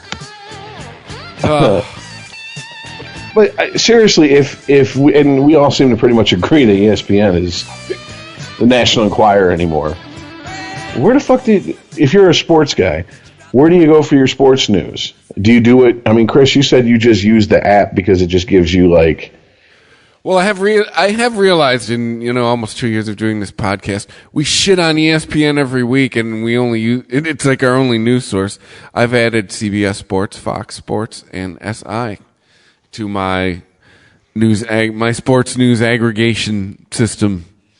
See, I mean, I have Sports Illustrated. Obviously, ESPN's in there, so we'll just get that out the way. But I have Sports Illustrated, Hockey News, NFL Network, and MLB Network. That's pretty much. And then every once in a while, there's like some. Like I don't really like to use Deadspin because, true to their name, they put a spin on their shit. A little too much for my taste. To me, Deadspin's more of a political site than it is a sports site. Yeah, it's like you have to dig through articles to really find like an in-depth good article. Yahoo Sports sometimes has in-depth good articles. I mean, they're the ones that in 2011 broke the latest U scandal. Yeah. The latest in a long line. But yeah, it's kind of a sad state of affairs because, I mean, local sports, it's easy, national sports, it's kind of rough because you end up getting a lot of the same shit. And part of my problem with ESPN is they only push the stories they want to push. They'll purposely bury other stories because, I mean, for whatever reason. Doesn't have to be political, doesn't have to be, societal as far as this is not a politically correct story. It's just, for whatever reason, we're not going to push this story. You don't hear about it. And that, to me, it kind of sucks. I mean, I don't want to have to take ESPN's word for shit, but seems like, I mean, they're the big man on campus. HNIC, that's who you got to go to. Yeah. I think they were, and as Chris has pointed out, and you yourself, other news sources are becoming the way to go. So I don't think they're the big man on campus anymore. I think they're actually just pulling at threads to keep, a handle on things. Putting out, like what Chris said, what sells, what's going to get their ratings up. Now, that's not ESPN, the worldwide leader in sports that I know. I think they're really grasping, trying to hold on to that seat, and it's falling fast. Well, you know what is funny, and I've noticed this because the nature of my job, I'm driving a lot, so I'm in my car, and I just can't listen to the radio it's a whole different show. For more than a few minutes at a time as far as music goes. So I listen to a lot of talk radio, and I end up on NPR a lot. And I've noticed something in the last 5-6 years. NPR is covering sports a lot more than they used to. I mean, NPR sports department. I believe me, I think their sports department is only 3 people instead of 1, as it was 5 years ago. But it's like 3 black guys. And the basketball jerseys, and they're the experts. Yeah. But hey, your boy Reggie Miller, Rich, said if LeVar doesn't shut up, Los Angeles Lakers need to eye trades for Lonzo. Ouch. Well, that was a direct quote from Reggie Miller. I mean, we've covered this in a half-assed way before, but how long do you put up with him? I mean, if the kid is the next LeBron, Jordan, whoever, then you suck it up and you deal with it. But he ain't that. Steve Kerr calls LeVar Ball the Kardashian of the NBA. Yeah. Yeah. That is Haven't accurate. we said that? Seriously, I'm not joking. Haven't we said that before? Yeah.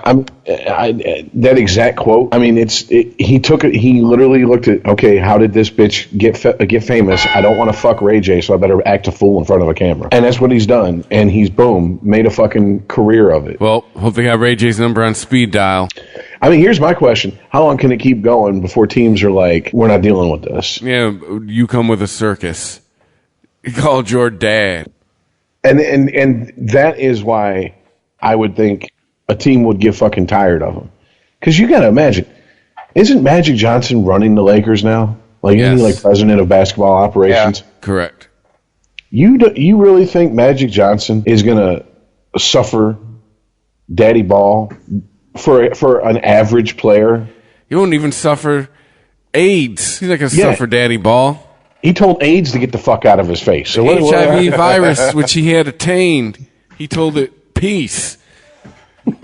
Attained. Well, it's been reported that it's like it was great, like it was an achievement. I've achieved HIV. Yeah. I'm sorry. What does Magic stand for? My ass got infected, coach. Taking it back to 91. Hell yeah. No, it's been reported that LeVar and Magic have had, meetings, and LeVar said that he would talk to the management before he went and spoke publicly. And on many, many, many, many occasions, that's just not true. Well, I mean, at this point, do we expect anything factual to come out of fucking Daddy Ball's mouth? No. No. Not at all. But at this point, also, isn't it getting a little old? And I think the NBA coaches have shown that by disapproving of ESPN's reporting on it. Not the fact of what he's saying. They're like beyond that point. They're like, how can you take what he's saying at this point and make it a fact? You guys are retarded. And that makes me wonder, I guess, is that why he's in Lithuania with his two other sons? Because he's played out over here. I mean, yeah, I'd lean more towards yes on that one easily. I mean, if anything, LeVar Ball could have put, his other two sons in the AN1 tour if he wants them to play ball. He didn't have to go halfway around the world. But it's apparently it's pro ball. I'm using air quotes on audio medium. Yeah. Yeah, but I mean, it's in Lithuania. Yeah, but those European leagues, man, they're not like the NBA here. There's not a whole lot of fat to trim off those fucking leagues. It's either you produce or you don't last. Because they don't have the fucking money to throw around and waste on fucking guys who are going to ride the bench and teams that are not going to turn a profit. However, having the ball boys on your team and not actually be the ball boys, but actually play, I mean, that's going to draw a crowd. No, it will. It will. It's like anything. It's like anything else. It's the freak show factor. Let's go see the fucking circus. And like Chris said, the circus is Daddy Ball. He brings all three rings. He's the ringmaster. He's got a lion, a fucking bear balancing on a ball. Sure. You know what they need to do? Anytime he fucking does anything in the stadium, they need to start playing Three Rings by fucking ICP. Yeah, there you go. Just here you go, dude. It's a song by guys dressed up as clowns talking about absurd shit happening in a three-ring circus. It fits you perfectly, Daddy Ball. Yes. But yeah, hey, now that he's got two kids over there, we'll see. I mean, what's he going to be? Intercontinental asshole? Yes. Be an asshole overseas. Is he going to fly back here, talk shit in LA, fly back to Lithuania? Talk shit there, and I mean, whatever you do, don't stop in China. Not with his kids. His little badass little brats, little nappy-headed motherfuckers be stealing shit left and right. Yeah, Some nappy-headed hoes. Easy there, Imus. I will never forget. I was watching the show when he said it. I could not believe that. I was like, what the fuck did he just say? All right. But so, all right. So, yeah. In ball world, everything's going as planned. Yeah. Seriously. He's on everybody's lips, whether they want him there or not. That Exactly. I mean, God damn it. His commercial that he has for his reality show is accurate. It's him pretty much talking shit. You know, it's him talking about, everybody's talking about, I'm tired of seeing LeVar. He's like, but you can't stop looking at me. You know, it's fucking right. No, it's the absolute truth. And it's... I don't know. Big old milk dud head and his yellow ass teeth. Like, seriously, man, I just flash back to Damon Wayans and oh shit, what was the movie he did with Adam Sandler? The one, the where he was the undercover cop. Bulletproof. There we go. Bulletproof. Yeah. Anyone ever tell you your head looked like a half-sucked milk dud? First time I saw Daddy Ball is what I flashed to. I do want to play Chris's role for a minute. It's worth mentioning that LA Lakers are 12-27 currently. Now I'll call them a bust. Season's half over. They are way under 500. Chris, have you not been listening? Lonzo's not a bust. No, sorry. Luke Walton has lost. Luke Walton is a bust. Yes, he's lost the team. He can't coach. He's a terrible coach. They won't play for him. Never mind what he did to Golden State when Steve Kerr went down and how he ran that team. Now, we're not going to talk about that. Wait a minute. Do you think this is some half-ass way Daddy Ball is trying to backdoor his way into an NBA coaching job? No, absolutely not. Oh my but what God. I do see, no, not even a little bit, Rich. But what I do see is him trying to relieve the pressure and the tension that he created for Lonzo, saying that it's not Lonzo's fault. The entire team is quit on Luke Walton. There you go. Yeah, he's starting the excuses now, mid-season. You're 12-27, Rich, on a kid that was supposed to be the God Savior of LA, the second overall pick in the draft. Just wait. LeBron's showing up next year. It's still not going to help.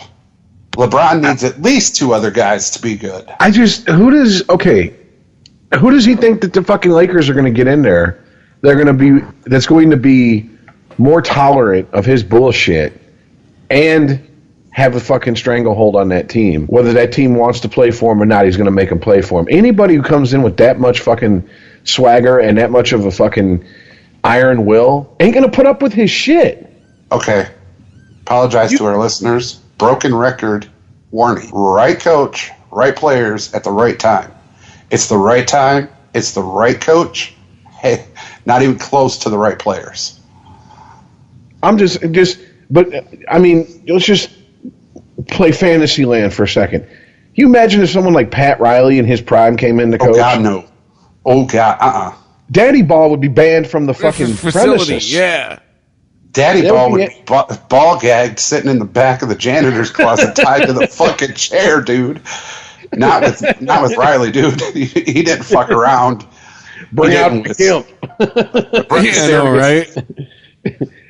Oh, LeVar, you telling me Daddy Ball would take it worse than fucking Ving Rhames in Pulp Fiction? I'm saying he's going to try to find some pipe hitting niggas. To go to work on the hole. Pair of pliers and a blowtorch. Yes.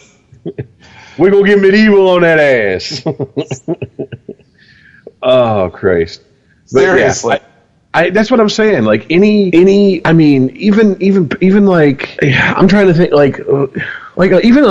even Larry Brown, who put up with Iverson, would be like, get the fuck out of here. You ain't playing for me. Get the fuck out of here. Who are you? I'm sorry. What's your bona fides? Let me see your resume. Let's see.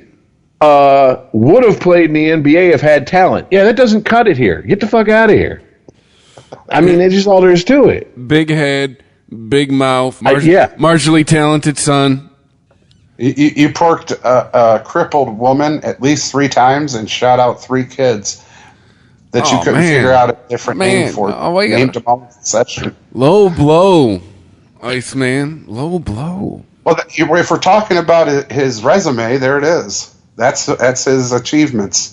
Man, he better never listen to this podcast. We're going to hear today in Wichita. Hey, that's all right. I'll call my buddy Trump. Like, hey, man, he said like habla español while he was kicking my ass. He's got to go.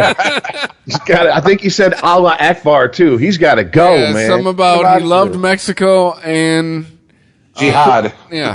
Muslims at the same time. Well, no, Donnie's the only one he's ran up against. Was like, look here, motherfucker. Yeah, that was kind of anticlimactic, wasn't it? It was 4-door black sedans with tinted windows pulled up in front of his shit. Said, look here.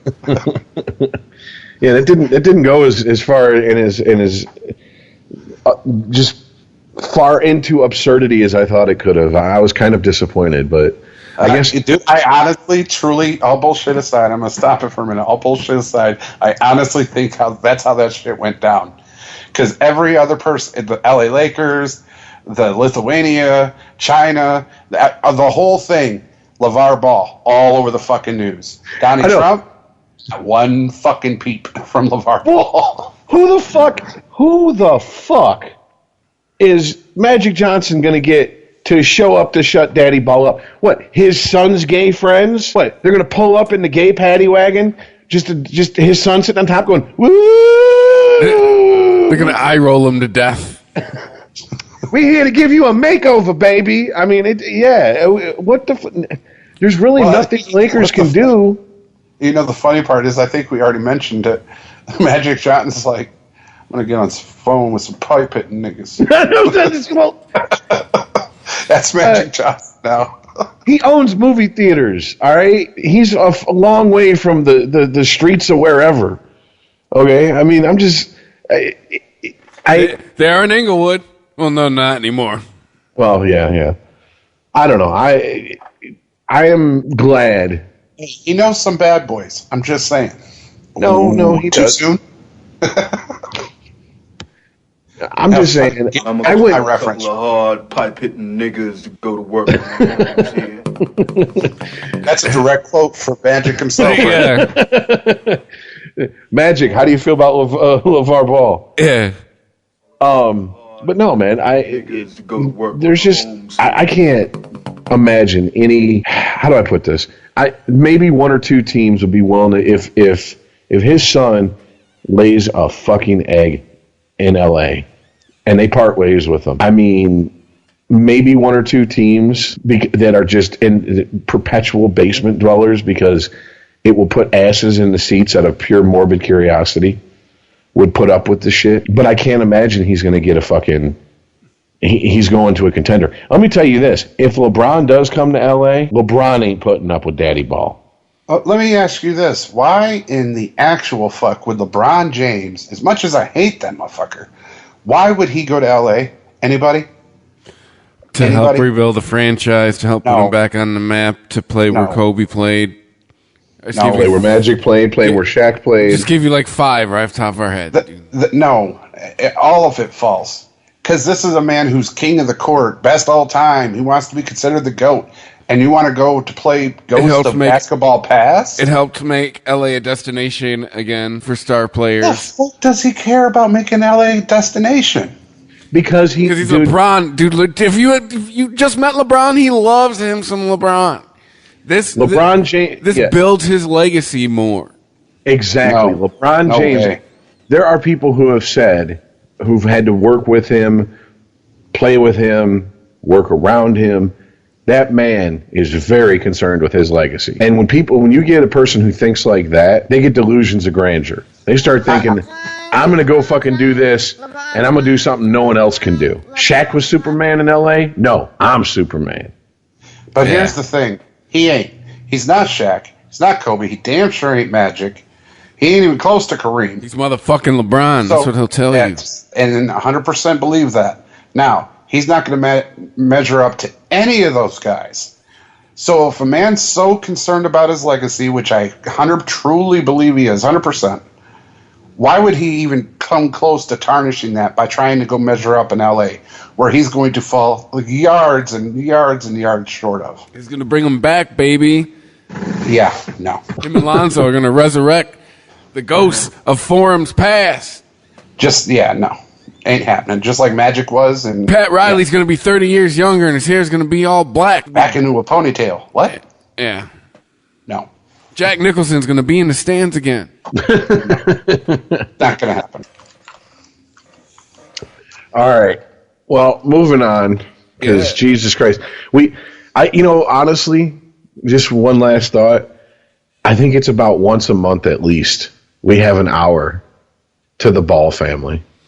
I know, right? Like it's not every episode, but we might be averaging once every 3 episodes. I'm just going to add this again. I'm so fucking happy that publicly the NBA coaches have fucking pointed out how shitty ESPN has become. I fucking love that. Yeah, that is kind of an indictment. For over a year. Like, dude, now coaches are going, hey, you guys got to knock that shit off. No, coaches were like, you guys are fucking terrible. You are absolutely terrible. Mm-hmm. Worldwide leader in bullshit. Worldwide leader in sucking dick. Because they asked Carlisle how come he got so upset about LeVar Ball. He's like, I'm not upset at LeVar Ball. I'm upset at the reporting. That they took what some blowhard said as fact without checking it. I was like, damn. That was just a huge swipe at the ESPN, and I thought he was the only one. And when I investigated it and saw Van Gundy said it, and then Steve Kerr, and I'm like, ooh, shit, ESPN, your temperature got real chilly. All right, well, from one sport that's half over to another one that's about half over, from the NBA to the NHL. And, Rich, you were saying in our little pre-show chat, dude, that shit is it's real in Vegas. Yeah, I mean, anyone who was thinking that this was a fluke, this was... Yeah. This ain't like the Detroit Pistons start. Yeah, these guys are for real. I mean... Sorry, Miss Jackson, I'm for real. I mean, seriously, their record, 29-10, 2 overtime losses. They got 60 points. Only team with more points in the league than them is the Lightning, who they beat. The goal differential, they're 30 to the good. Once again, the only team who's better is the Lightning at 52. I mean, and they're doing it with a cast-off goalie that Pittsburgh didn't want, that thought was past his prime. And when he got injured, right? Yeah, but he was injured, and they brought in 3 more goalies. I think they've started like 4 or 5 goalies this season. Ron Subban's little brother. I mean, like, seriously, at one point, I think they just went up in the stands saying, "I play goalie." Hey, yeah. Hey, you're a fat guy. Throw these pads on. Yeah, just don't move. Yeah. Just stay right there. There's construction workers in Las Vegas going, who are these fucking guys? These fucking guys ain't so fucking bad. I don't know why I'm talking like I'm from Brooklyn, even though I live in Vegas, but these guys ain't so fucking bad. Yeah. These fucking guys. But, I mean, seriously, and the fact that it was a cast-off coach, Gerard Gallant, who was just unceremoniously let go by the Florida Panthers. Just like, no. I mean, they put his... You know, the rumor is they put his fucking luggage on the curb and said, get a cab to the airport and find your way home when they fired him. Damn. I mean, just some cold-blooded shit. Yeah, cold-blooded, man. You know, and a bunch of cast-off players, 3rd and 4th line guys, who've just said, you know, fuck it. Let's just go out there. Man, I swear to God, I can see Gerard Gallant sitting there going, no one expects us to win. Everyone thinks we're a joke. Here we are playing hockey in the desert. And then, like, one guy stands up and goes, well, I guess there's only one thing to do. Win the whole fucking thing. like some major league, like some major league shit. I mean, dude, it's mind blowing to me. This does not happen in expansion franchises. Period. Has it ever? Not in my lifetime. What the Panthers? How long were they in Panthers? No, not the Florida Panthers. Florida Panthers, close. They were what? 92, 93 was their first season. They were in the Cup final in 96. So a 3-year build up to it. But I'm talking about Carolina Panthers. How long were they in the fucking NFL? I mean, do you really want to call Baltimore an expansion team, or is that just the Browns that moved and rebranded themselves? They're the Browns that moved. Exactly. Was it the same team? Yeah. Well, I mean... Yeah, there was no expansion. I don't think so. No, there was no expansion draft. The same team picked up and moved. So you're saying the Cleveland Browns had Terrell Suggs and Ray Lewis? No. They had the draft picks to draft him, but they didn't draft him until they got to Baltimore. Correct. That sucks. If they'd have stayed in Cleveland one more year, Ray Lewis would have been a Cleveland Brown for at least 1 year. Correct. They hate life. He was the first pick of them as the Baltimore Ravens. So I mean, yeah, I know, right? That kind of puts They fucking hate life. Fucking Cleveland. How many people in Cleveland threw themselves off a skyscraper? Dude, I mean, We love you, Cleveland. I mean, that it's we're trying to talk hockey, but of course, football fucking blends in, spills over into it. But I mean, honestly, you sit here, you got 2 Lions fans and a Bucks fan, and we're all going, well, at least we're not Browns fans. Who had a parade for 0-16? Okay, I don't want to talk about that. And dude, like, a lot of people showed up for that. It was like what, close to 1,000 in single-digit temperatures. Dude, I wouldn't go. I don't give a fuck. I don't give a fuck. I would not go to any parade for any team in single-digit temperatures. I don't care if they really did win the fucking whole thing. Fuck it. I'm not doing it. But yeah, I can't think of one in my lifetime in any sport. I mean, I want to say the quickest in baseball that my lifetime is Marlins. Yeah. I mean, we're sitting here halfway through the season. You know, they're leading in the Western Conference. A lot can happen, but I just don't think they're going to choke it away. I think they're for real. Well, here's the thing, Rich. Even if they don't win the cup, dude, their first year as a franchise is still success. Yeah. Oh fuck yeah! And dude, here's the bitch of it. When they did the expansion draft, they were picking players and then trading them for draft picks. So they're stocked on draft picks. If they win one more game, they cannot have a losing season. That's what I'm saying. I mean, it is. I should say when. Yeah. They'd win one more game, then they could lose every game till the end of the season, and they would still be above 500. And when it comes to trade deadline time, I think they're stupid if they stay put. But they might. They might not want to part with the draft picks. They might think we got a good thing. It's only going to get better with these draft picks. But if they want to fucking make some moves, they got the draft picks to do it. And they don't have to sacrifice any of their fucking players unless they absolutely want to, because they're going to get, like, I'm talking marquee in the NHL star. And I'm blown away. I'm blown away. No one called this. I don't give a fuck who. I mean, somewhere there's the most casual homer for the Golden Knights going, I told you they'd win the cup their first year. But you're going to say that every year, stupid, so it doesn't count. What?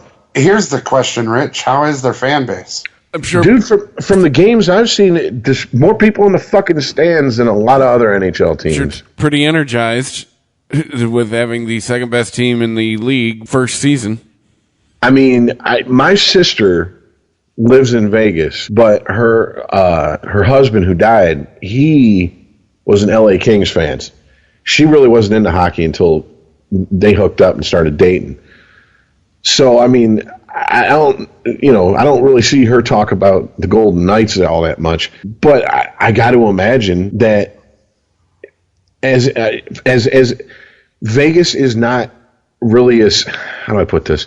Vegas is almost like a city where a lot of people go to, but they're not really a whole lot of people are from. Does that make any sense? Yes. You know, so like LA. Yeah, so you get people who, go to Vegas for whatever, whether it be work or whatnot, and they don't have a team. Maybe they're from St. Louis, maybe they're from fucking wherever, wherever they have one of those fringe teams, and they're like, well, I don't have anyone to root for. Here come the Golden Knights. Boom. I'm sure the bandwagon's full right now. I get you tickets for this Saturday. T-Mobile Arena in Vegas to see the Golden Knights play the Edmonton Oilers and StubHub. Tickets are going for $117. There's only 2 tickets left. And that's hockey in the desert, son. Yeah, that's a first-year expansion team. That's fucked up. I know people who've been handed Red Wings tickets. I'm talking 3 or 4 at a time this season. I'm just saying, you can't really go to the Joe or whatever the fuck. Little Caesars Arena, yeah. The LCA. And pay $100 for a ticket. I don't think that's right. No, but like I said, I know people that have been handed tickets by season ticket holders who are like, I'm not going to the game. I'm not. Nah, I'm good. Yeah, it's too cold. I don't feel like dealing with all the bullshit, parking, traffic. Someone want these tickets? I've seen it on Facebook. I got 2 tickets for the game tonight. If you want them, message me. That never used to happen. No, fuck no. I mean, that's something new for the first time in my life that I remember. That's a good chance to make some scratch. If you really, if you're like, what can I do? What do I want to do? Do I want to go to the game, or could I use a few $100 extra bucks? Yep. But I mean, if you're Tampa Bay, you got to be going, shit. We're sitting here in the same conversation with an expansion team as the best team in the league. And yeah, granted, President's Trophy is, there's no guarantee you're going to win the President's Trophy and win the Cup. But, I mean, that's a hell of a fucking accomplishment. And this is what, excuse me, forgive me because I'm going to shit on ESPN a little bit. I know they don't cover hockey worth a shit. In fact, you can go online and their hockey highlights, they don't even have any announcers talking over. They just show you the plays. I mean, we're talking ESPN announcers. They don't have anyone in the highlights. It's just literally the sounds of the ring and the players on the ice. And this is a huge story. If this was a fucking NBA expansion franchise, this would be all over ESPN constantly. And forget it. Forget it if it was an NFL franchise. The fuck out of here, dude. You never hear the end of them. They'd be the sexy pick for everybody, for all the bandwagon jumpers. So I just want to bring up, I'm absolutely shocked. I'm glad Gerard Gallant ended up with a team that actually played for him, and it seems like a franchise that, at least as far as half a season, I mean, that's not a very big sample size, but actually let him coach, and he proved, if you listen to me, I'm a pretty good fucking coach. And I mean, because I thought he got shit on in Florida. I mean, not that I really expect much from the Florida Panthers, but it's like, hey, the Panthers are a shitty organization. Shocking. I mean, even when I lived in Florida, I never watched Panthers games. I watched Lightning games, so never had any love for that franchise. I think they've done a lot of back-assward shit over the years. But yeah, I mean, it's just shocking, and this is going to be a very interesting run up to the playoffs, because, I mean, you have the Oilers, who were supposed to be, back, and they're out of the playoff picture now. Yeah, they're in the fucking basement in the Western Conference. Dude, Blackhawks, 20-15 with 6 overtime losses. I mean, and do I even need to bring up the Red Wings? 17-17, 7 overtime losses. Get the fuck out of here. Yeah, how about the Canadians? And it's got to be hurting Montreal. I mean, these are teams that made the playoffs, like Senators. Teams that made the playoffs. The Ducks. This is, I guess, what the NHL wanted. They wanted the kind of parity that the NFL strives for. And if you look at the NFL and the teams that made it into the playoffs this year, how many teams that made it in the playoffs weren't in the playoffs the year before? And that's what the NFL says it wants. It wants parity. It wants it so every year, every team has a chance, unless injuries and pure fuckery on their own part takes them out of it. It appears that's what the NHL is at least coming real close to doing themselves. And as much as I bitch about Bettman, and as much as I think the NHL as an organization sucks only second to the NFL as an organization, I think this is a good thing for the sport, because you're going to get new fans, and you're going to get new fans the right way. You know, you're not. I mean, if you're a kid and you've never been exposed to hockey, and you're born in Vegas, and you're 10, 11, 12 years old right now, and they're giving away tickets to games and shit, and you're going and watching them, you're seeing a quality product, a quality team play and win. That type of shit makes fans for life, you know. I mean, granted, I was 7 when the Tigers won the World Series the last time, but I remember it. I can tell you where I was when it happened, you know, and that made me a lifelong Tiger fan. So, I don't know, just, I guess a rare pat on the back for the NHL for me. Because, man, Rich actually has to sit back and go, well done. Well done. Good job. Hey, man. Seriously, I think they shoot themselves in the foot more than any other fucking league besides the NFL on the regular. Well, here's the thing, and here's my confession for Sporgy. We sat on this podcast many a time and went, the desert? Really? That's where you're going to expand? Seriously? Well, yeah. But do you see what happens when they expand and they give the right people and they go about it the right way? I mean, this could have been the Coyotes, but it wasn't. Well, no, it couldn't have been the Coyotes. The Coyotes sucked in Phoenix. They would suck in Vegas. Well, no, what I'm saying maybe the is, NHL knew that. If I'm remembering correctly, the Coyotes got Roenick in their first season. We suck again! I mean, they had stars on that team in their first season, and they didn't do shit with them. I mean, it was just bad decision after bad decision from GM, from coaching on down, to the point where the NHL took over the fucking franchise. I mean, that's horrible. That is horrible.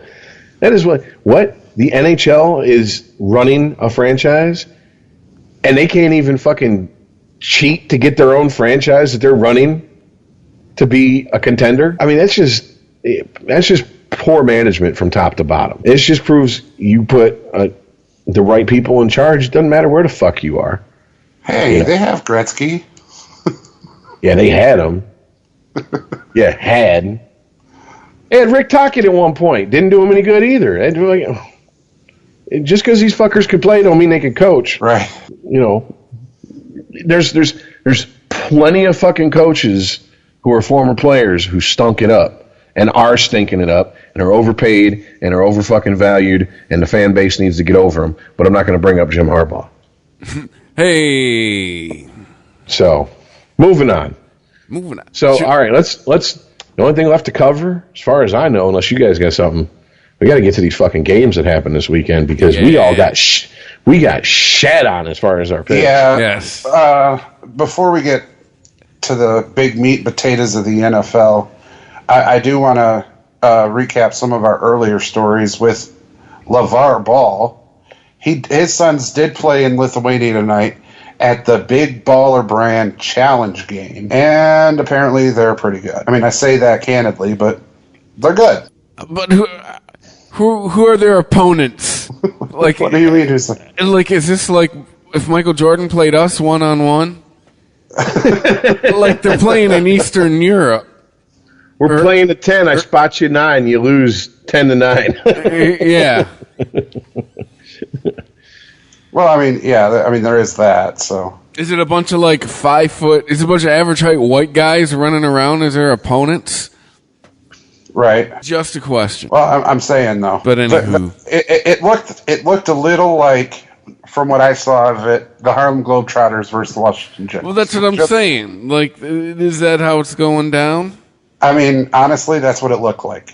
Now, the other thing I want to draw your attention to is our chat. Does anybody know who that woman is? Beyonce? One of the Williams sisters? No.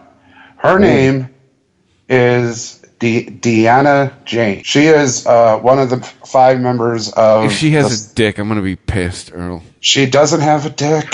She is one of the 5 members of a band called Fifth Harmony.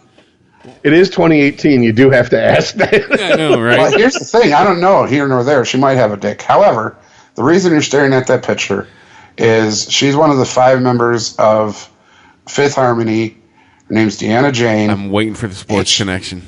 Okay, you ready? She was giving a whole lot of love to Tua, the redshirt freshman backup quarterback, the savior of Alabama. Okay. What kind of love? Like vagina love? Like Twitter love, she's going to connect with this man at some point. This guy's gonna get himself some celebrity pussy. This kid is fresh out of last year, Holmes. He was graduating high school. Nice. And that's what he's looking forward to now because of his second half performance in the college national championship Is this like game. Earl's like non sequitur section?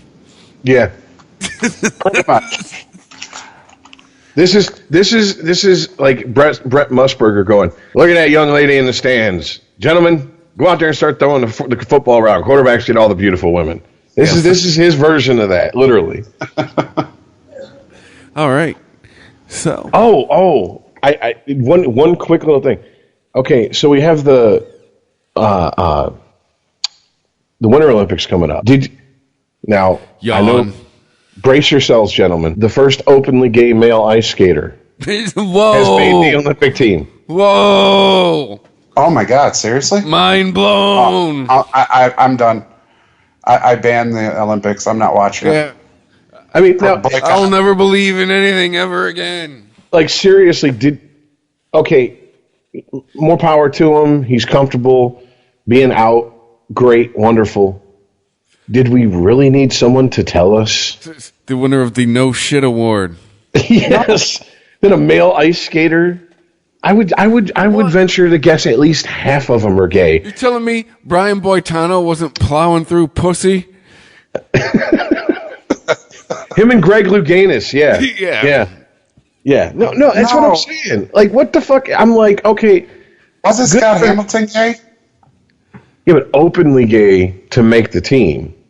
See, there's a lot of qualifiers that they've added on here to make this a news story. To me, it's a non-story. You're telling me that a male figure skater is gay? Shocking. You know, I mean, come on now. You can't say that's the... Oh, my God, dude. Seriously, there have been other male ice skaters that have been gay. I'm serious. Oh, yeah. What? Get out of here. Not according to the news stories I've read, because news stories I read... It's like saying Shaquille O'Neal is tall. Shaquille O'Neal came out as black today. Yeah. First openly black basketball player. Oh, man. I'm just saying. That's... But no, I mean, I think Kareem Abdul-Jabbar was the first openly black basketball player. But okay, stop. Time out. All jokes aside, who reported that? Oh God, NPR, Sports Illustrated, CBS Sports, NPR Sports. Yeah, I mean, and it was like, I felt like there was almost an applause sign. They should have came with the fucking articles. When you got to the end of it, you're supposed to stand up and be like, "Oh," and it's like, dude, that's not news. That's like saying this is the first hockey player to be missing teeth. No, he's not. Most of them are missing teeth. First hockey player to get a tooth knocked out during a fight. Yeah, and it's duh. I mean, come on now. And it's just like, stop. Can we stop? How about this? If we all are supposed to just like not give a fuck, stop pointing it out every 5 seconds when there's no need to. If you believe for half a second that Johnny Weir is straight, I'm never talking to you again. Dude, okay, South Park in the show, in the movie, basically, I mean, fist Brian Boitano to the elbow up the ass, calling him out. And he had the balls to come out and go, South Park put me in their movie with a lisp that I don't have. You just lisped. You said that with a lisp. Well, that's just it. I asked a question on social media one time. Why do most gay guys sound the same? Why do they have that voice? And I got attacked, of course. But they're saying most of the flaming homosexuals. I'm like, and I'm getting attacked for this? You got to be shitting me. You just said flaming homosexual. I'm just like, why do most gay guys sound like that? And I didn't understand it. Is it like a requirement? If you're gay, you have to sound like that? Does the dick damage your vocal cords? What happened? My buddy Corey, we talked about this. He's like, and he's been out since like high school. So he's very comfortable with his sexuality. There's no hiding it. There's nothing. And it's not a big deal because, well, guess what? He doesn't make a big deal about it, so neither does anyone else. No big deal, right? And I asked him, I said, what is your opinion on the more effeminate gay guys? And he goes, most of them irritate the fuck out of me because it's an act. It's like when you see a white kid that grew up in the fucking richy, bougie ass Diddy Committee suburbs walking around talking yo, yo, yo, what up, dog, and all this bullshit. It's an act. They're putting on an act because get them in a job interview and all of a sudden, hello, sir. Yep, exactly. How did we get to talking about this?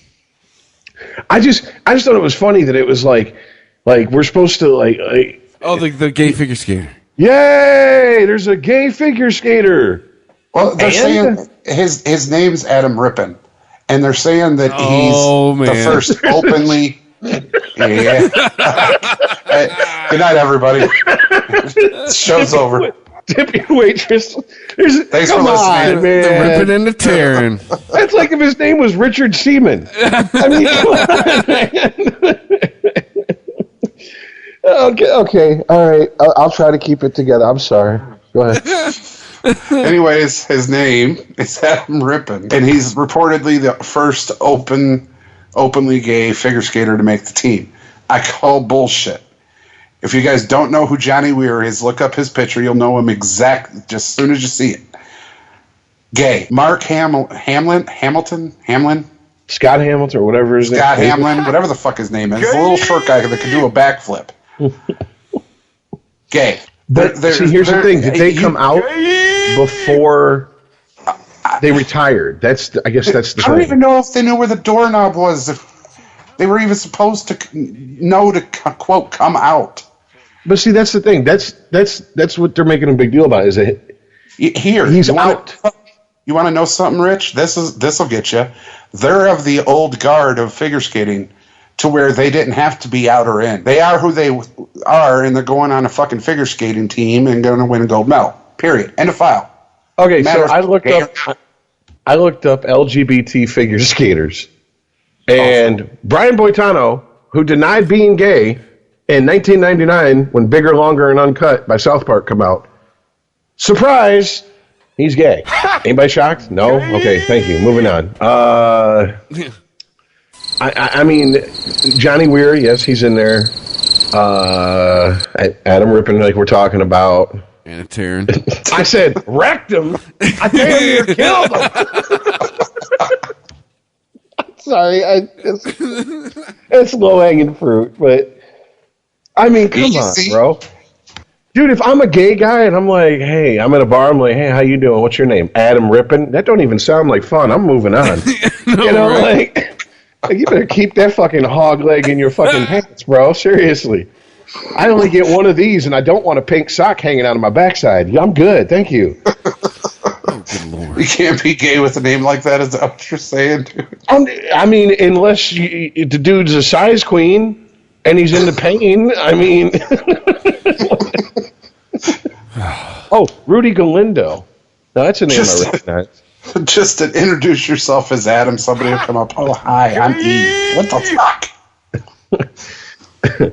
But no, man, I mean, I understand that being openly gay all your career is much different than waiting until you retire and coming out. Who was the fucking, baseball player that did that. Not Billy Beane from Moneyball fame, but the other Billy Beane. He came out as gay after he retired. And he took a lot of heat because it was, why didn't you come out while you were still playing? And basically, what people said who played with him is, we all knew he was gay. It just, no one talked about it. I mean, well, that's like, in college football and then the NFL, Sims from Mizzou, the linebacker, the gay linebacker. You mean Michael Sam? Michael Sam, whatever. Yeah. Half-ass sports fan, just saying. At least I knew he was gay and a linebacker. Give me that. Yeah, he was, that's, once again, openly gay, went into the draft, got drafted by the Rams. I don't think he made the team. I think they cut him. They did. And I mean, but still, it was like, okay, great, wonderful. It's a step forward. It's, everybody can accept everybody. We had this discussion, because this is well before Sporgy was a show. We had this discussion on Unregimented. And, I mean, the consensus was, if I'm playing a team sport, I don't give a single fuck what your sexual orientation is, as long as you are good and help us win. I do not care. It has nothing to do with me. It has nothing to do with that team. What you do when you clock out and go home, as long as you do your job at work, that is not the problem. The problem would be the bullshit distraction that comes with it. Because in today's fucking environment, the press would flock to the guy just like they did Michael Sam. And Tony Dungy took heat because he said, strictly from a head coaching standpoint, I wouldn't want him on my team because I wouldn't want the distraction. And people were like, where have we heard that before? Yeah, I know, right? And people came down on him. You're a homophobe. And then they said, well, he is a Christian. He calls himself a Christian. This is what you get with those Christians and blah, blah, blah. They hate gay people. And it's like, dude, the odds are Tony Dungy's coached gay players before. You coach for your entire almost your entire adult life. There's been someone who's been gay on one of his team's rosters. Right. Here's the thing, though. It's the openly thing. And here, I'm waiting for the whole, so brave. Really? But it isn't. He didn't walk into a Klan rally dressed like Rick James. Yeah, no. Right. Okay? Yeah. Okay? He come out as I'm a male figure skater and I'm gay. And guess what? So are most of the guys around you. Came out gay in one of the gayest sports. And no fucks were given. Yeah. But here's the thing, though. That's my whole point, Chris, is what you just said. In a very accepted role. Everybody gay figure skater. Okay. But when it was a gay football player, openly gay football player, a lot of people said that he was cut by the Rams because he was gay. No, he was cut because he couldn't play. Here nor there. The WWE, not getting into fake or true, but here's the thing.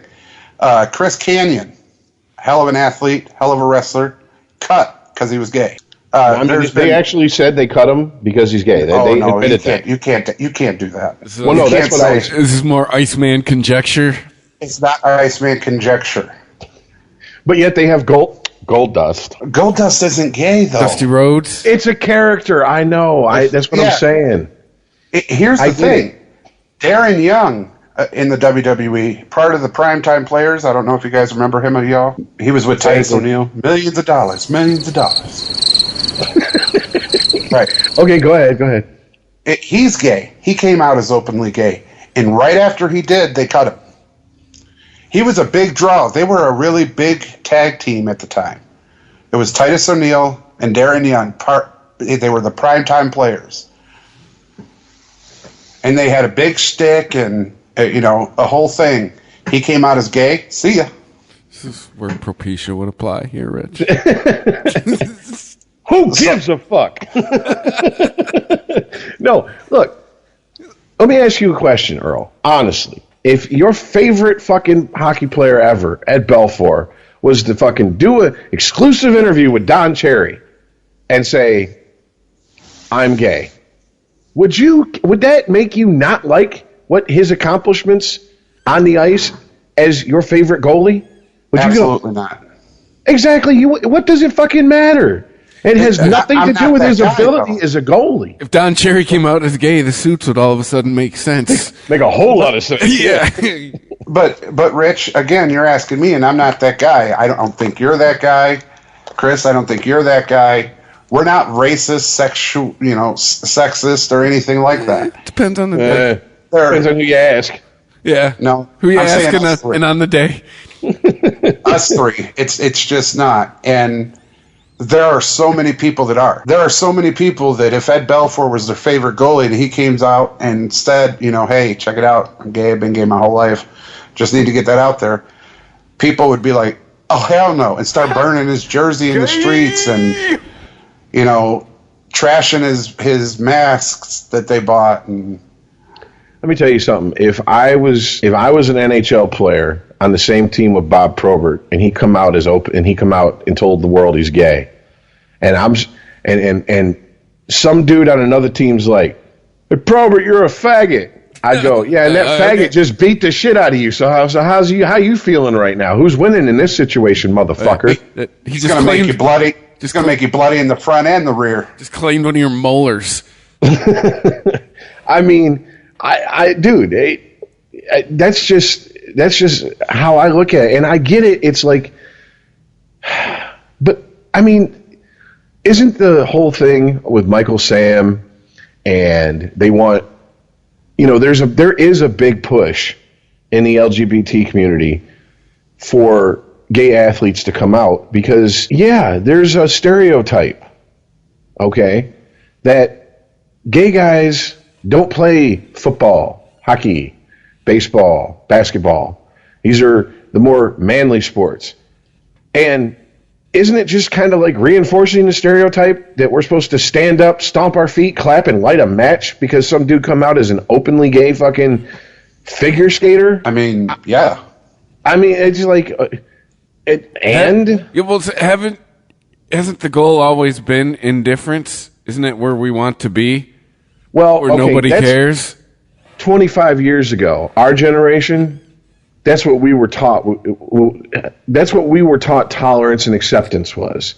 Nowadays, and this is veering dangerously into some different territory. Nowadays, that's not enough. You need to go above and beyond. And it's like, and make them feel welcomed. What do you want me to do? Suck his dick at center ice? It ain't gonna happen. Right. Tickle his balls. No, that's before it. He goes out. You have to make them feel accepted now. You can't just show them, tolerance and acceptance. You have to make them feel comfortable. I mean, I really wish of my gay friends, one of them was really into sports. That way I could have him on the show and be like, and ask him flat out, as a gay man and a huge sports fan, growing up playing sports, being a fan as an adult, et cetera, what's the correlation between the two? Because I'm speaking from just pure speculation on my part.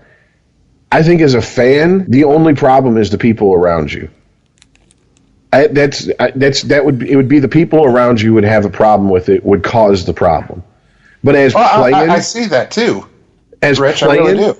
As playing, I can imagine there would be a problem. I'm not dumb enough to think that of a 53-man fucking roster in the NFL, if a team had an openly gay player on it that made the fucking roster, was a starter, was a star, someone that they weren't going to cut, period, because he's that fucking good. I'm not dumb enough to think that all 52 guys are going to be cool with that. All right? But I would like to think that we're not so far gone. I can't separate what you do outside of work with the job you do at work. But I think for some people, that's you though. And that's what I'm getting at, dude. But I'm not getting at the people who are like, fuck that faggot. I'm getting at the people who are like, oh no, you got to make a big deal about this. No, I fucking don't. I don't walk up to Chris and go, hey, you fucked a woman last night. Congratulations. good for you. Hey, how about that procreating sex, huh? I mean, and that is where the pendulum has swung to. And it's like, this is not the fucking, to me, this is not like, I mean, like, seriously, I put in gay figure skaters into Google. First story pops up, openly gay figure skater makes U.S. Olympic team in history. And it's like, really? History? You know how many previous figure skaters are reading that and going, well, that is some fucking bullshit. I'm telling you, dude. I mean, it's just, this is not the 1970s, the 1980s, where middle America has no idea when they see Greg Louganis give an interview after a dive. They can't tell by his mannerisms and his inflection that at the very least, he has some very feminine traits about him. And yeah, stereotypically that would put him as a higher chance of being gay. Everybody knows it. It's all over the place. If aliens come to this planet, they would think half this planet's gay. Because, I mean, seriously, everything I turn on now, someone's going, does it have a gay character? I don't, no. It's a show about rabbits. Well, are there any gay rabbits? No. It's a fucking show about rabbits. Stop trying to gay up the world. Okay, we get it. We understand it. I would never. Okay, if there was a channel, and you know what, there probably is, but I don't know the name of it. If there's a channel, which is out there, I just don't know the name of it, that caters specifically to the LGBT community, I would never call up one of their shows and go, "You got any straight people on your show? Got to make sure everybody's represented." Mm-hmm. No. And I mean, it's like, you tell us not to make a big deal about it all our lives. That it shouldn't matter. And that's what we're raised to think. That's what we're taught to think. That's what we were taught to think. We hit the age of about 35, give or take. And the generation behind us goes, no. It's not a matter of you're friends with Jimmy, and Jimmy just happens to be gay, and that's no big deal. It's, everybody stop. Jimmy's gay. How brave. You know what's brave? A straight guy taking it in the ass. Because he don't want it. No, that's rape. But you see what I'm saying? I mean, and these same people. That's a felony. That's not brave. I'm about to piss off any female listeners we have who feel this way. Females are the worst about it because you bring up butt fucking to a female and you're a pig. Yeah, what? You want that gay sex? Why don't you just come out the closet and suck a dick? What's wrong with you? Okay, but the minute the gay guy stands up and says, "Yeah, I boo-fooed him last night." Oh, stunning and brave. Oh, so great. I'm so glad to hear it. Really? Some brave butt sex you had last night there, Steve. Okay. All I'm looking for and in anything in life is, as Chris has taught me to say it this way, consistency. If it doesn't matter who I fuck, why does it matter who you fuck? Congratulations. I'm glad that you made the team. And you know what? The story should be, what did he do to make the team? The hard work, the hours of practice, etc., etc. That's what we should be fucking applauding.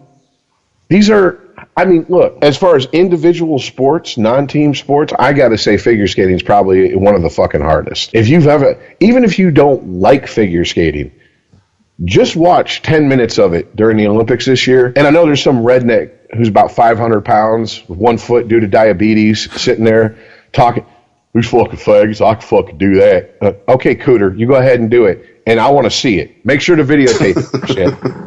Okay, I want to break both ankles and a fucking wrist. Yeah, I want to see. First of all, I want to see you get on a pond that don't crack when your fat ass puts it on there. But okay, yeah, go ahead. You go ahead and do that. No, bullshit. It is fucking, that is conditioning, that is athleticism that I can't even in a million years begin to imagine having. All right? So I got nothing but respect for them, even though I'm not into their sport. I'm not, it's just like the argument with wrestling. Is it real or is it fake? Doesn't matter. Those guys are fucking highly trained athletes. to do what they do. It doesn't matter. They'd whoop your ass. Yeah, those guys to do what they do and not kill each other, and to do some of the fucking the aerial maneuvers and shit I've seen over the years, moonsaults and all this other shit. Dude, that shit that I would shit my pants standing on the top rope. All Dude, right. falling off a steel cage, falling all the way to the floor, knocking your bottom tooth, bottom tooth or your bottom lip. He's apparently throwing some brown substance at the gentleman. Yeah, I'd be the. I was about to say the monkey from Detroit, but that's going to come off as racial. Because my finishing move would be to throw shit at you because I'm so scared. Get away from me! Get away! That's my finishing move. The shit toss. Well, that's just it, Rich. With the WWE, there was a time that a fan jumped into the ring, and one of the athletes, Triple H, beat the teetotal hell out of the guy. Well, and the security kind of grabbed him and escorted him up the ramp and out. But yeah, I mean that's just it. If it's real or if it's fake, it very highly tuned athletes.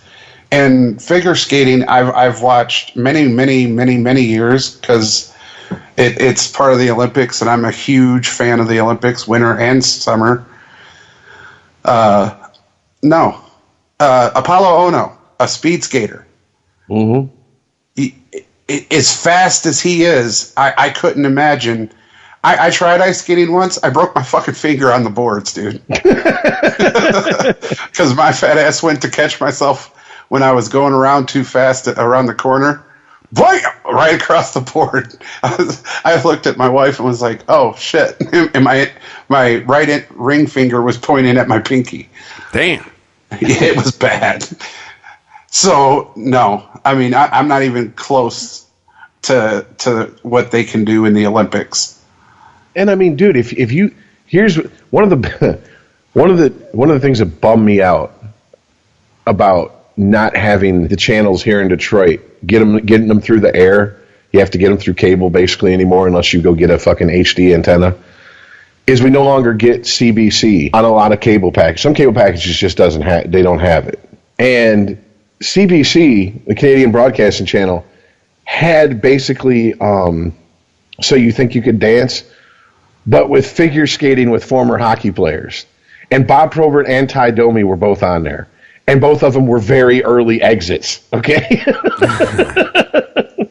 I mean, when you get professional hockey players going, man, fuck that sport. That shit's too hard. That tells you all you need to know. That's to me, that's case closed. You can't argue about the athleticism of those guys. But I mean, and I don't know. Here's the thing. It doesn't bother me that he's the first openly gay ice skater in the Olympics that make the team. It doesn't bother me that he's openly gay. It doesn't bother me that they're reporting on it. It's bothering me the people who fucking insist I have to feel something about it besides good for him. Next. Why? Why do I have to invest emotional capital in him? Because he's simply gay. If anything, dude, like I said, that story makes me dismiss him. First openly gay figure skater, bullshit. Like I said, if you could listen to one interview from Johnny Weir and tell me that man wasn't gay, I don't want to talk to you anymore.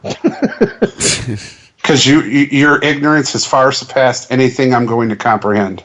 I'm going to say this right now. I met one guy. We have a buddy whose sister went to cosmetology school.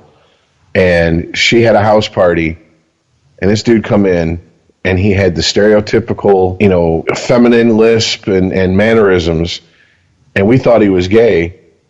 And our buddy's sister said, no, he's straight. And I'm like, bullshit. She's like, oh, he crushes ass. You have no idea. Man ass. For real, like, he's pulling more pussy than a tampon. I mean, it's like, oh, okay. All right. It does happen. I mean, on Unregimented, I'm out Aaron. He's met a few of my friends, and they were like, yeah, first time I heard you, I thought you were gay. And he goes, yeah, I get that a lot. I mean, so whatever. It's just, it's once again, it's not him. It's not the nature of the story. It's not that it's being reported. It's the people who insist that I'm supposed to like, and not me, just that everybody's supposed to just like feel something more than, well, good for him, and let's see what he does in the competition. Because it's really all, in the end, that's all it's going to come down to. There's not going to be 100 years from now when they're going over the 2018 Winter Olympics, a category for straight and gay skaters and how they finished. Hey, Rich, you make a great point, because whatever he does in the Olympics now is going to be based on the fact that he's gay. They're going to sit there and go, well, he won. Well, of course he won. He's gay. He had a feminine charm to him. Well, he lost. He lost. Well, of course he lost. He's fucking gay. He wasn't man enough to pull it off. Gay! I don't know anybody's going to say the same thing depending on whether he wins or loses, but I know that there's going to be people to say that shit because I fucking run into them on a daily basis. My thing is, the Olympics, more than any other sport that we deal with, maybe it's the nature of it only comes every 4 years, they really run with these backstories. And it's always like, oh, this guy, his parents died when he was, he was still 3 months, he premature born. They had to pull him out of his dead mama's body. And then, he was raised in an orphanage, and it made Oliver Twist look like Richie Rich. And it's just horrible. They love to do that shit. And it's coming. It's coming. And if you get gay fatigue from this, because you're going to hear nonstop, gay teague, then you're an asshole. And it's like, really? Really? I'm an asshole because you, the announcers, the people who are putting on the Olympics, who are presenting it to the world, won't shut up about who he sleeps with. Because anybody else, it'd be like if every time Tom Brady completed a pass, he fucks Giselle every night. And then they clap for him. No one, How about a hand for Tom? He likes pussy. Exactly. Aaron Rodgers is fucking Danica Patrick now. Okay. Everybody stands up. After Olivia Munn. I know world isn't fair. But, it's another conversation. Hey, what's up with A-Rod and Jennifer Lopez? Their thing now, huh? Welcome to the planet. I don't follow. That's like people fucking. I don't. That's multiple years old. I just don't follow it. I don't care. I don't know. The only thing I know about Jennifer Lopez, she's 50 and she looks like she's like 35. That's all I know. Yeah, there you go. Tan don't crack. So, now that we've alienated the gay crew, our 98% gay audience. Now that we've alienated them, let's talk football. Let's continue to alienate them. Talk about the playoff football that happened this weekend. We have to. Yes. Hold on, I have audio of our picks. There we go. Nice roasty, big pile of picks. Get the marshmallows out. Yeah, I know, right? You could make s'mores over the lifeless bodies of our picks. We all picked Alabama, and then as far as the NFL, I picked New Orleans, and that's it. And don't take our fucking picks when it comes to the playoffs to Vegas. Stick to the regular season. Yikes, man. Well, what game do we want to start with? Should we just go in chronological order of how they happened? Just a whole lot of what the fuckins. That's all I got. Yeah. Chiefs. Hey, wait a minute. No. I got the Jaguars right. I was right. What? Oh, no, wait. Yeah, we did all call the Jags. Whoops. All right, cool. Make some adjustments on the picks. All right, so, still, not our best showing. For a change, you're in first place, Chris. I know. Woo! So, but let's... Yeah, but, what happened, Chiefs? And Andy Reid, this is either going to be it. This season's going to either be it for Andy Reid or Alex Smith. And I'm thinking, Alex Smith, thanks for coming out. No, Andy Reid has one more year. And like I said in the chat, he better hope Patrick Mahomes is like the godsend savior of the Chiefs, or Andy Reid's done. Yeah. How the fuck do you lose to the Tennessee Titans? They had it, too. They blew that game completely in the fourth quarter. No, it was the whole second half, dude. It was 21-3 at halftime. And then they got blanked the third and fourth quarter. Tennessee scored 7 in the third and 12 in the fourth. It was like, thanks for letting us show up. I'm glad that I could play here and take a win. Appreciate it. I mean, was this Mariota's coming out party to the league? No. That he's for real? No. This was the Chiefs collapsing. This was absolutely the Chiefs giving it away. Marcus Mariota was 19 for 31, 200 yards, 2 touchdowns, but 1 interception. This was the Chiefs going, I don't want to play anymore. Yeah. I quit. This was playing not to lose, not playing to win. Can we throw another cliche? Can we get a third one? For cliche bingo. What the fuck happened to the Chiefs' run defense? Because Derrick Henry ran all over the fucking team. Dude, they have Peters and Revis as corners. Stop. Game over. Game all times over. I mean, that's what I'm getting. Dude, I just... With DJ as their linebacker, you have nowhere to run. You have nowhere to throw. Game over. How did they win? Dude. Yeah. Well, we're also here again. We'll stand by. I mean, look, I know you want to say the Chiefs lost that game for, okay, good. But you got to give it up to fucking Tennessee's defense also. I mean, they got to them. They got to. God damn it. You guys there? Yeah? Yeah. I'm sorry. I thought you guys cut out for a split second. My bad.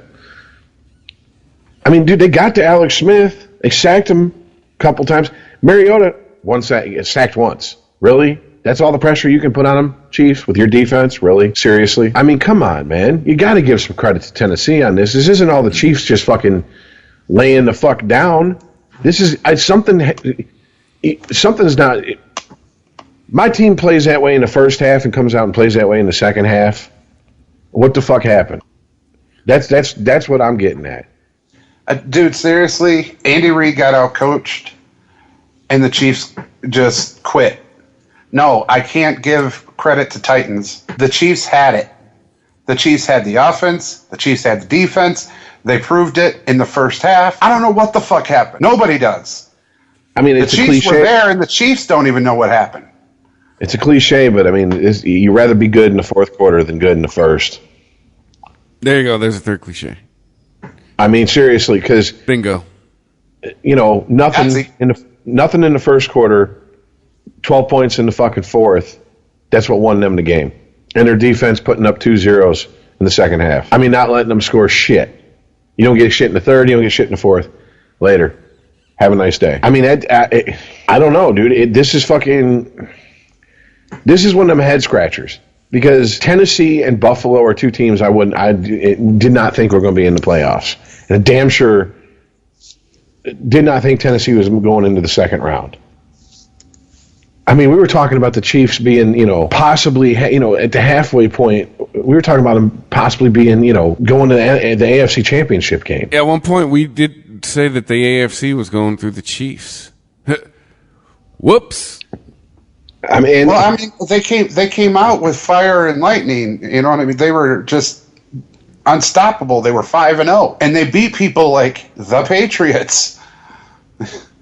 At the time, they beat the Giants too, but I mean, we didn't know the shit show that was happening there, but I mean, they just came out and looked indestructible, dude. They were just, killing everybody. But then, like I said before, the Chiefs lost like 6 straight at the end of the season, So what the hell happened in Kansas City? Because then you're like, well, they were slowing down. Maybe, healing from injuries, getting ready for the playoffs. Okay, well, the playoffs were here, and you came out with all that thunder again, and then it just kind of looked like the epitome of your season. First half, bam, here we are. Second half, okay, it's time to go home. Yeah, but once again... And we left early to miss the traffic. Once again, Dude, where was the Chiefs' running game? I mean, that's it. That's what I'm saying. Everything disappeared in the second half. The running game, the passing game, their defense, gone. I seriously think they went home early to miss the traffic. Kansas City traffic is horrible. I'm just saying. I've been there. Lived there. Oh, whatever. I used to work in New York. Well, I'm saying it's a far-fetched explanation, but tell me another one, man, because nobody knows what happened.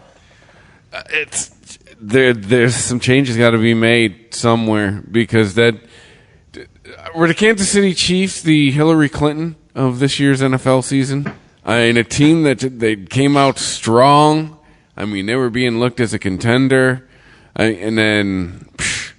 Yeah, I mean, because you can't really put it. Look, whatever happens with the fucking Eagles, you can't. The Eagles lost their quarterback. You're not really expecting them to fucking go all the way with Nick Foles. You're not. Okay, so you can't even say the Eagles. Maybe you can make a case for the Rams, maybe. But, I mean, Chiefs, we were sitting here, and we were just like, God damn, they're dominating all fucking season. And then just, it's like they went in that locker room, and instead of getting a rah-rah speech to pump them up, they all sat around watching My Little Pony and knitting. And then came out and fucking played like they just sat around watching My Little Pony and knitting. Yes, on the sidelines with their iPads watching My Little Pony. And knitting. Oh, wait, no, I'm sorry, it's NFL. Is it Microsoft Surface? Isn't that the official tablet? I think so. Everyone has to walk around carrying.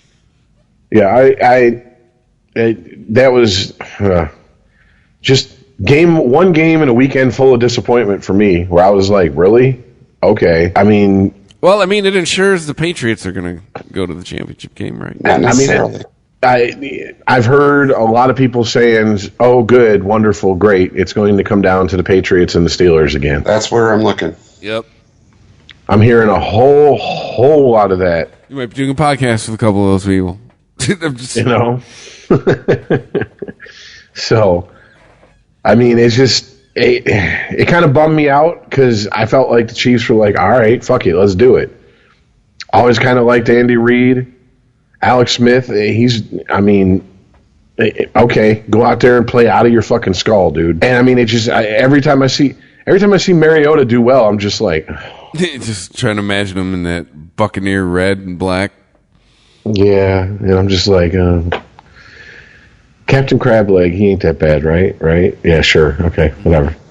Whatever you got to tell yourself, Rich.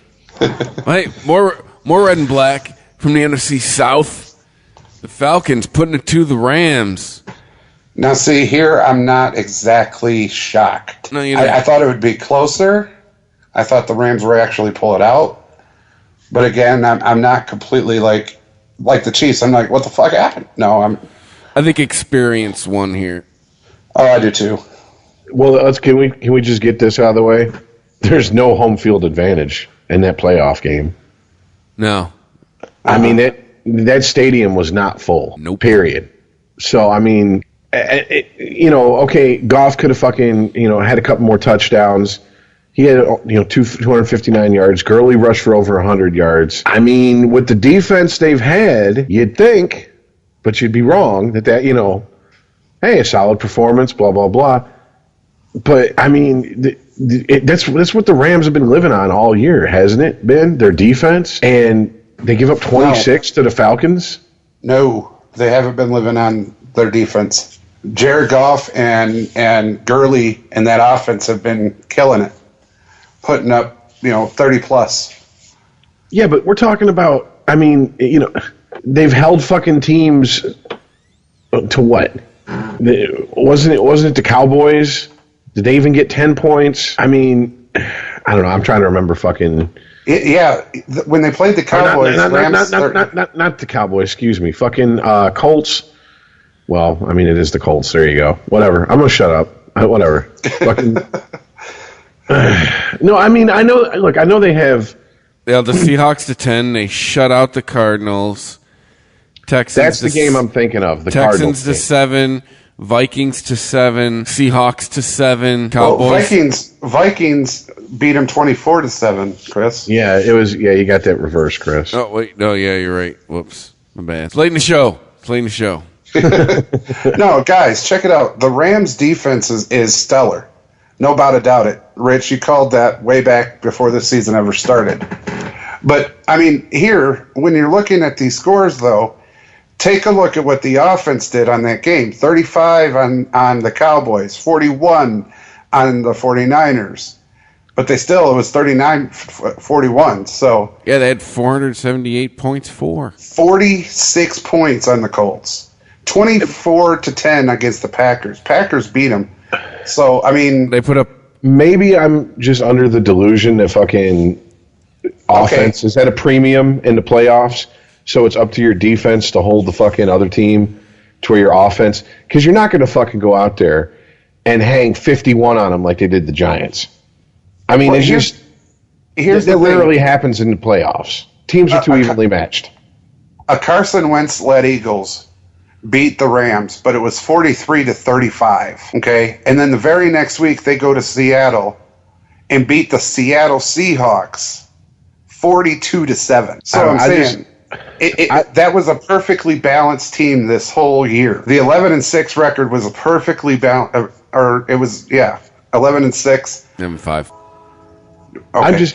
I'm just what I'm getting at is that, to me, I expected the Rams defense to step up. There was not just talk in the beginning of the season, first couple of weeks, whatever, when they blanked the Cardinals, etc. But I mean, there was talk that this Rams defense is, it's a tough defense, blah blah blah. There was even the word dirty thrown around a few times, which to me, when I hear a defense is dirty, that means they're good. That's how you basically pour haterade on fucking a defense who's good. You call them dirty. Okay, well, whatever. I'm dirty, but who's winning? That's all that fucking matters. And I thought they would step up in this game, and they fucking didn't. And I'm sorry, I'm not buying the Falcons are going back this year, all this shit. The hype train, Matty Ice and all this garbage. I don't think he's all that great. I don't think he's that great of a quarterback. And once again, was it what Chris said? These guys just experience one out. Hey, look, we've been here before. We can keep our composure. And the Rams are just like, haven't been here in a long time. Some of them never have.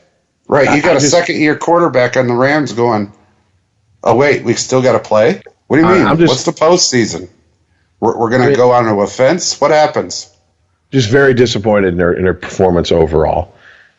I mean, that's just all I can say. I mean, to me, that was a team that if they'd have lost and they'd have lost by 3, I could take that better than losing by 13. It's just, I don't know. To me, that's the biggest shocker is by how much they lost by.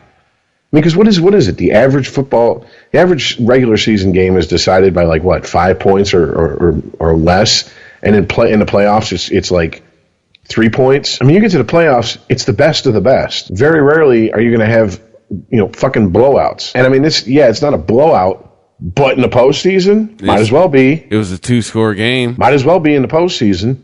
Mm-hmm. I mean, that's what I'm getting at. So I don't know. Just thank you, Rams. You let me down. Dicks. Appreciate it. Like I said, so glad I didn't put no money on that game. Well, hey, you bring up the competitive games. Those were Sunday.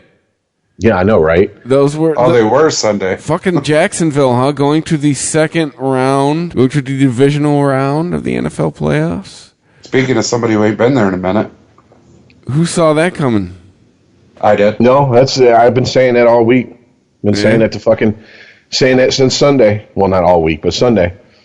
Went to work and was talking about it with some people, and I was like, yeah, I got a buddy. He's been singing their praises since last season. He said, if they can get it to all come together, don't sleep on Jacksonville. And they got it to all come together this season. Yeah, right coach, right players, right time. I tell you what, boy. But we also, come on now. Bills, really? Yeah. I mean, we knew you were going to lose, but really? You couldn't even get it in the end zone? I know, right? How Lion-esque of you. I was going to say, they were the Lions of this year's playoffs. Team that had no expectations and did what they were supposed to. Am I the only one that feels bad for Nathan Peterman? Yes. He's played in 2 NFL games. The first one, he threw 5 interceptions. The second one he played in was a playoff game. He throws a pass, boom, intercepted. Welcome to the practice squad. Welcome to the retirement home, dude. You're done. Yeah. Hope you enjoyed that year getting an NFL paycheck. Nathan Peterman went 1 for 3. 1 for 3. 14 yards and an interception. So he completed 1, he incompleted 1, and he completed 1 to the wrong team. He got the trifecta. All right. This is what has me going, damn. You know, it's already being reported that Tyrod Taylor's basically on the trading block. Tyrod Taylor is on the fucking medical bed, dude. Did you guys see that hit? Oh, yeah. Good night. But, I mean, really? That's... I don't know. If I'm a fan of the Bills, I can't be, like, too excited. Like, whoa, we'll be back next year. Really? Please don't. Please no. You know what? Keep setting yourselves on fire and jumping through tables. Okay, that's about the most excitement in a Bills game. Now you know why last week, if you listen to last week's episode, now you know why last week we were saying when the Bills got into the playoffs and the fans went nuts, because that's their Super right there. Yeah. Another Lion-esque trait. Well, what the fuck? Okay, here's the thing. You get to the playoffs for the first time in fucking forever and a day. Now you want to trade your fucking starting quarterback. Jim Kelly ain't walking through that fucking door. Yeah, but he might at the same time, though. Because Kirk Cousins needs a place to go. Kirk Cousins would fit very well in Buffalo. Well, the other thing is, what the fuck are you doing in the fourth quarter, 1 yard line, and passing? Did no one on the Bills staff see that fucking New England Seattle Super Bowl? You have Shady McCoy. Give him the ball. You tell me you don't have the fucking confidence that he can get 1 yard for you? Really? What does that fucking say? That's what I don't understand. Well, everybody's expecting a run, so we're going to throw it. No, they were expecting you to throw it. That's why they picked it. Dumbass. I mean, I get that it's a pass-first league now. The rumble-tumble days of 3 yards and a cloud of dust and all that shit has came and went. But god damn. They got to get Shady McCoy out of Buffalo, man. He's got to go somewhere. He's being wasted in Buffalo. I mean, dude, to not give him at least one opportunity at that end zone. What are you doing? Maybe this will be his excuse in the offseason. Be like, get me the fuck out of here. Very, very well might be, man. And I mean, can you blame him? Gee, I wonder if there's any NFL teams looking for a decent running back. I can't think of any off the top of my head. I don't know. I'll tell you what. I want to know. Looking at you. I want to know if McCoy called up fucking beast mode and was like, so how'd you go about filing your retirement papers and coming back a year later? Yeah, I know, right? That way I can get out of this bullshit team. Because it's the only way that's how I'd feel if I were him. I mean, seriously, I'm here. Put me in. No? Okay. John Fogerty, put me in, coach. I'm ready to play. Later, dicks. And I mean, as much as we've sang the praises of Jacksonville, I mean, really? 10 points? Yeah, I know, right? Well, slow down, guys. There's a speed limit. Are you saving them up for the next game? Because it doesn't work that way. It's not like minutes. It doesn't carry over to the next one. We'll get to that in the picks. I do want to revisit real quick the Tyrod Taylor hit. If you hadn't seen that, Chris, you got to take a look. That man instantly had a concussion. Instantly. His head hit the damn turf so hard, he lost the ball, went to find it, and was like, oh, fuck it, I'm on the ground. You could see that with his hands. Dude, he got hit so hard, they set him up and said, where are you at? And he said, these hoes ain't loyal. Yeah, he's got a concussion. He went to his coach and was like, I'm Batman. Okay, go to the tunnel. He's in the tunnel. To the Bat Cave. No, it's the tunnel. No, Jesus. I mean, look. Okay, they won the game. Congratulations. But, Blake Bortles, bro, you didn't even crack 100 yards through the air. Seriously? I mean... He had 88 rushing yards. Yeah, he had 88 rushing yards. He outrushed Leonard Fournette. What are you bitching? Dude, it's not just me. Okay, the Bills get to the playoffs for the first time in forever, and they're starting quarterbacks on the trading block. Monday morning, I turn on fucking Sports Talk, and they're like, Jacksonville Jaguars win. Boy, they need a quarterback. And I'm sitting there going, yeah, to both of them going, yeah, that's. They have a dual threat quarterback with Blake Bortles. Come on. Oh, He's got more yeah. rushing yards than he does passing yards. Whatever. He can outrun how he throws. Come on. Well, speaking of rushing quarterbacks, one that didn't do his thing Sunday, Cam Newton. Oh, no, he did his thing. No, he has done his thing. Moratorium on Cam Newton right now. Mark it. Mark the tape. Calling it right now for next season. Fuck you. So mad at you, man. Why, your Put money? up, shut up, Cam. That's what you said. Your money on this game? No, no. I thought he was actually maturing and manning up, if you will. And he came out and it's time to put up or shut up. Going to playoffs, going to put up or shut up. Da, da, da, da. Well, and then you went out there through just horribly. Yeah, good for you. You got 349 yards and 2 touchdowns. You completed half of your passes, Cam. Half. I want half your shit. Seriously. And I want half your shit, Yana. And your performance on the field, whatever. Great. It was great. You got 26 points. Good for you. Your defense let you down, sir. Okay. Now, you lost the game. You're supposed to come out and shut the fuck up. That's not what you did. Your petty ass has to come out and call out the rest of your team and say that you felt that they were just good enough to, or they felt just, it was okay just to get to the playoffs. You don't do that. Now, I'm not going to sit there and talk bad about LeBron James for doing it and give you a free pass because you're a fucking NFL player. You don't call out your team in public. If you've got something to say to your team, take your black ass to the fucking back, sit in that locker room. If he was white, I would have said his white ass, don't go there.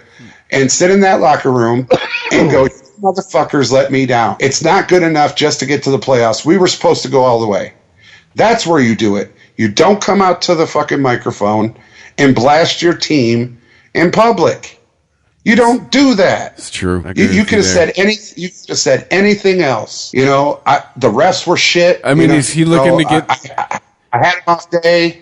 There's either two things he's trying to do with that statement. He's either trying to get himself traded, or he's trying to get somebody brought there because he's got nobody.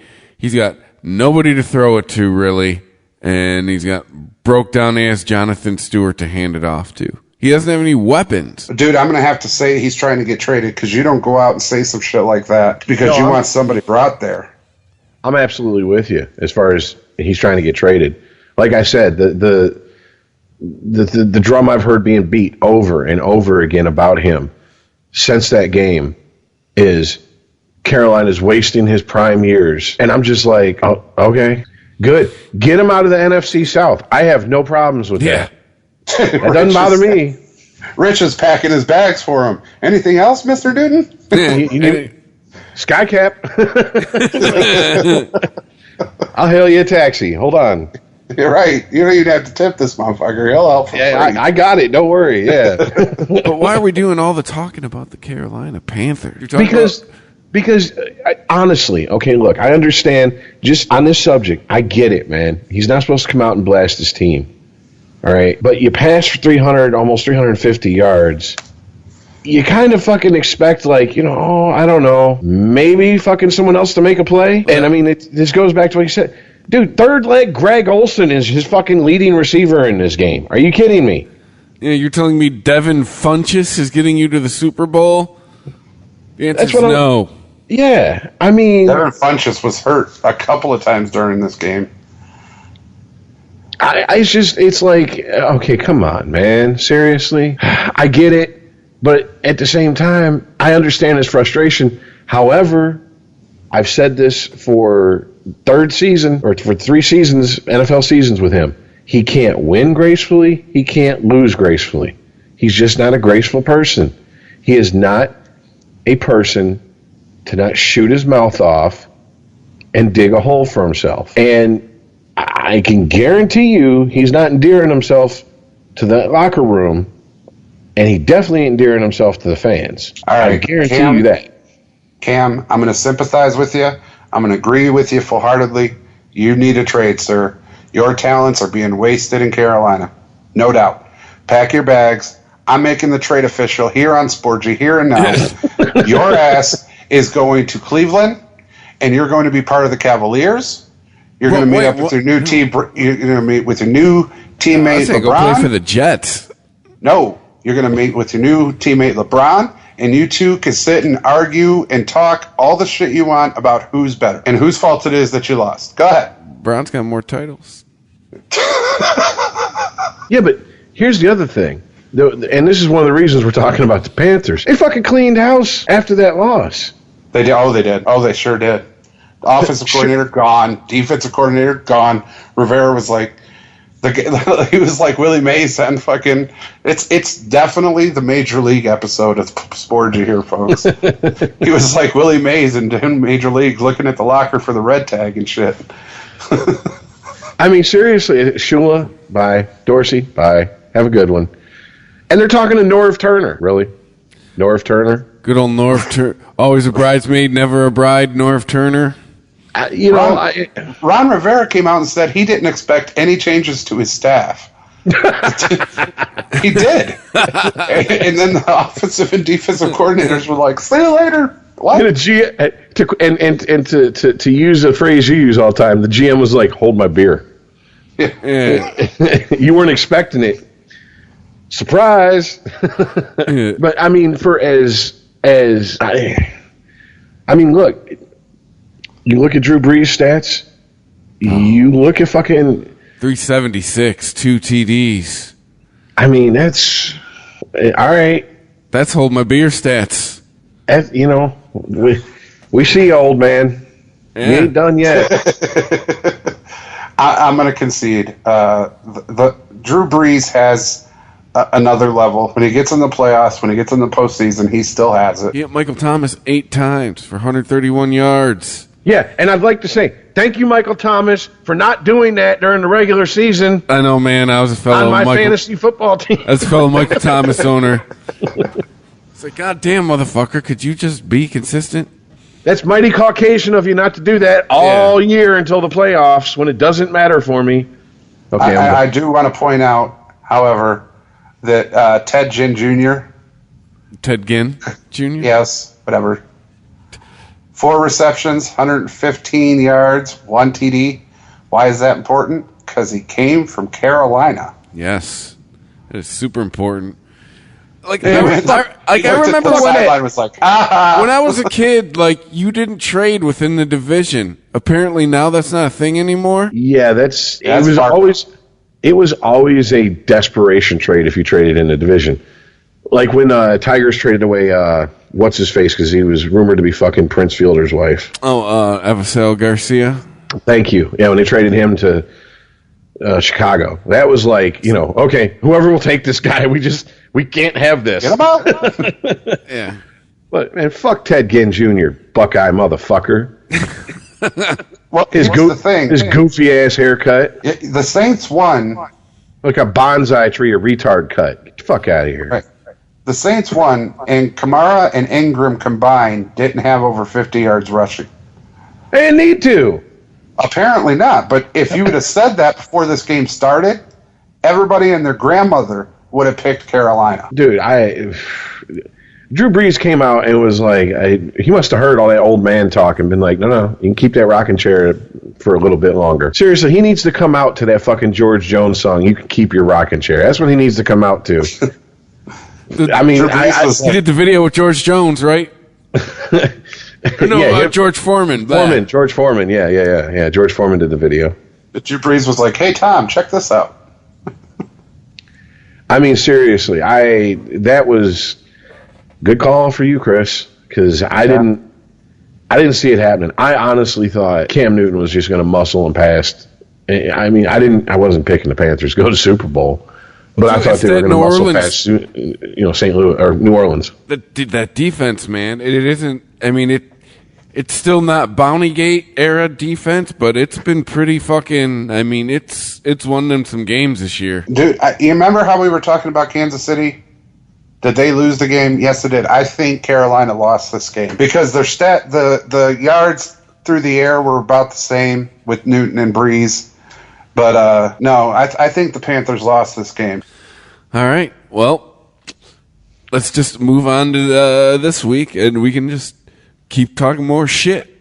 So moving out of the wild card round into the divisional round. I mean, This is where it gets interesting. yeah. Well, I mean, let's. I'm 3-2. You guys went to 2-3. Yeah. Damn it. Yeah. So that means you get to pick the order. Oh, resets for the playoffs, huh? Uh-oh. Why not? Fuck it. Why not? Just leave it how it's been. It ain't broke. Don't fix it. All right. So, first up, Damn it. Falcons at the Eagles. Saturday The game. best fucking game of the weekend is early in the Saturday. I'm going to miss it. Yep. And thanks for coming out, Eagles. I talked about experience. I'm sorry. I'm not believing in Nick Foles. Julio Jones is heated up at the right time. I know. Once again, Rich. Hey, thanks a lot, Julio. Thanks for showing up the last, month. Yeah, I don't think they go back to the dance, but they're getting past this game. Give me the Falcons. Yeah, Falcons are living a charmed life right now.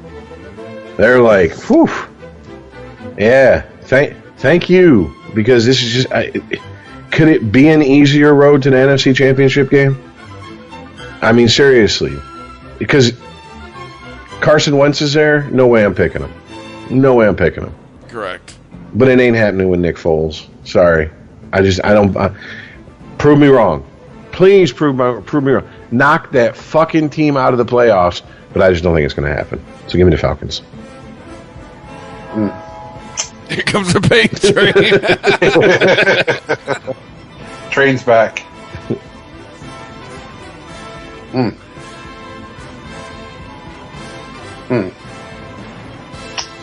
Nope. I'm picking the Eagles.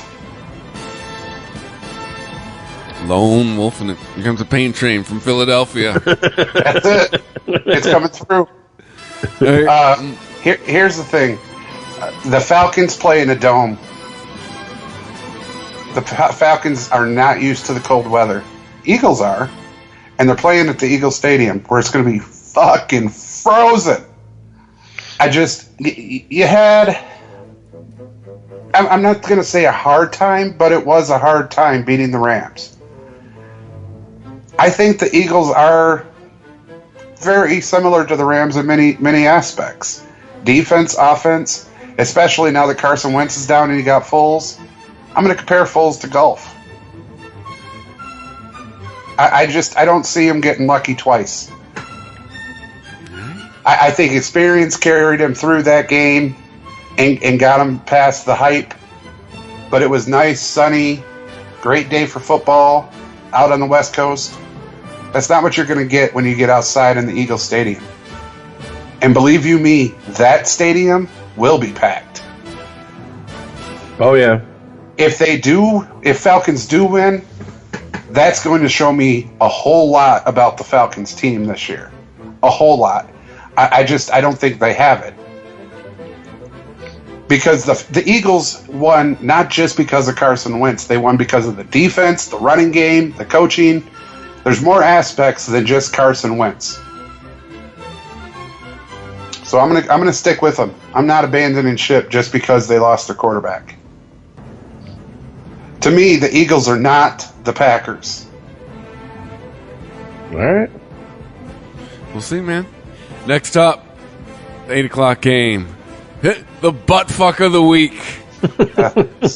Titans heading to Foxborough, taking on the Patriots. This is going to be ugly. Give me the Patriots. Yeah, here's the one thing I'm going to say. All the shit in that article, all the shit we talked during that subject. This bulletin board material.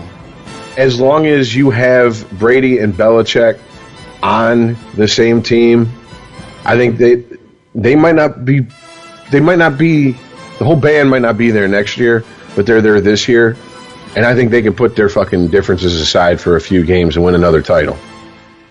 So, yeah, give me the Pats. Was it Kraft? Was it Belichick? Was it Brady? Who's responsible for the dynasty? All these and more questions to be answered after they win yet another championship. Oh, shit. Calling a shot. Babe Ruth. I'm not saying the Patriots are going to win. I'm telling you the mentality of them. Oh, no, I'm right there with you. They will put 110% of this aside. We'll pick it up as soon as the game ends. Tom Brady will get on the podium and talk all about it. You know what? However, hold on 1 sec. Let me just say this. Here's tinfoil hat time. Maybe this is all orchestrated by Bill Belichick. The whole thing. This guy's coming in. He's going to do an article on us. Tell them all this shit. Just so they have that chip on their shoulder, because the Patriots always play best with a chip on their shoulder. that's so true. Oh. That's so true. You take my draft picks, Super Bowl. You bench my starting quarterback for 4 games, Super Bowl. Talk all that shit. Super Bowl. Super Bowl, yeah. Let's put it this way. If that's the case, and we've all been hoodwinked, then Belichick goes down. Next war we have 5-star general Bill Belichick. Yeah, I know, right? Bill, what are we going to do? Well, I don't know. We're going to take it on. We're going to throw it in. We're going to Bill, can you speak up? No. Super Bowl. Yeah. Bill, what's your favorite war? The next one. Yeah, I know, right? We're fighting the Germans. Bill, that was years ago. Well, we're fighting them again. All right, Sunday games, 1 o'clock game. The runner-up for buttfuck of the week. No, it's not. But okay. Jaguars. Oh. Jaguars heading to where the fuck? Oh, Heinz Field. I was gonna say Three Rivers. Like, it ain't baseball. It's right next to it though. Playing the Steelers. Big Ben playing catcher. Yeah, I'm sorry. I think the Steelers have a way better offense. I think again. I mean, what's crazy is look at your possible Final Four quarterbacks in this Super Bowl: Matt Ryan, Tom Brady, Ben Roethlisberger, and Drew Brees. I mean, what would their average age be? It's 30-something, right? I mean, age is, experience is going to win out here. Plus, you have 2 of the best position players in the league. You have Antonio Brown, you have Le'Veon Bell. Fuck your defense, Jacksonville. I mean, I think you've shown when you've played, like, decent people, it's flip a coin. You might win, you might not. Steelers are at home. Plus 2, Ben's had that chip on his shoulder all season, and I think they got the same record as the Patriots. Give me Steelers. Yeah, this is ever since that week. I can't remember if it was week 4 or 5. He said, "Oh, this doesn't count anymore." Yeah, maybe I just don't have it anymore. I think he's proven that was just pure deadpan sarcasm, and a lot of people took it as at face value, and they shouldn't have. So yeah, Bortles ain't rushing for more yards than he's passing for, and he ain't passing for many yards this fucking game anyways. So give me the Steelers. That's the thing, too. They got Fournette, but who is he throwing to? All his receivers are hurt down there in Jacksonville. Fred Durslane. No, Hearns is back. Lee is back. Yeah, but what's his nuts ain't back? Robinson. Right. Shaq Hennessy's back.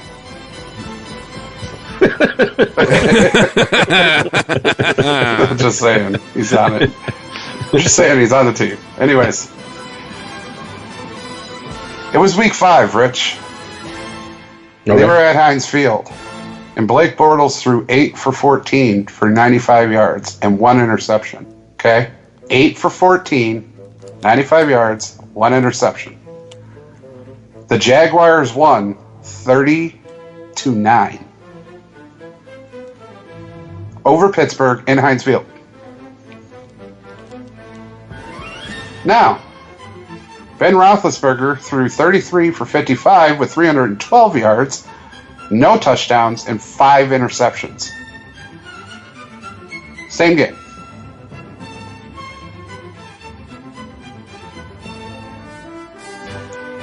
Everybody in the playoffs, for whatever reason, has a different gear.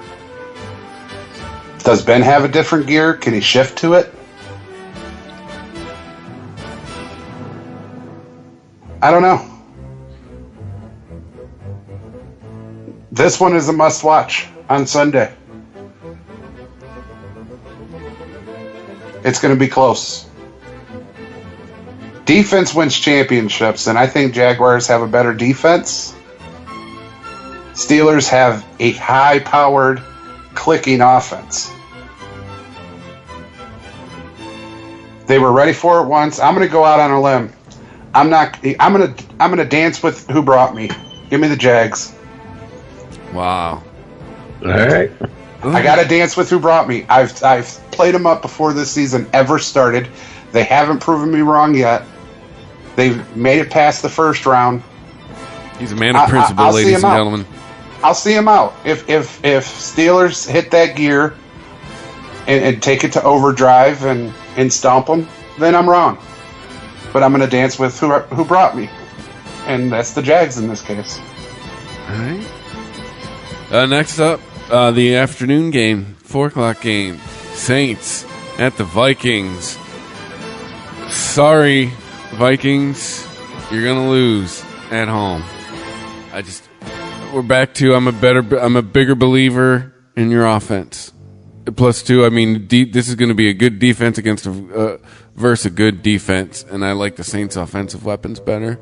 You got if Kamara and Ingram are tag teaming you on the ground, you got Michael Thomas and Ginn in the air. So, yeah. Sorry, Minnesota. Thanks for playing. Give me the Saints. Oh God, this one's a rough one for me.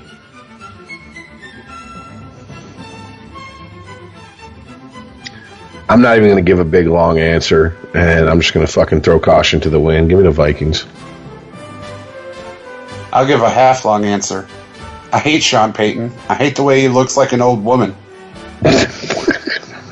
Dude, he needs spectacles with the little dangly things on the side.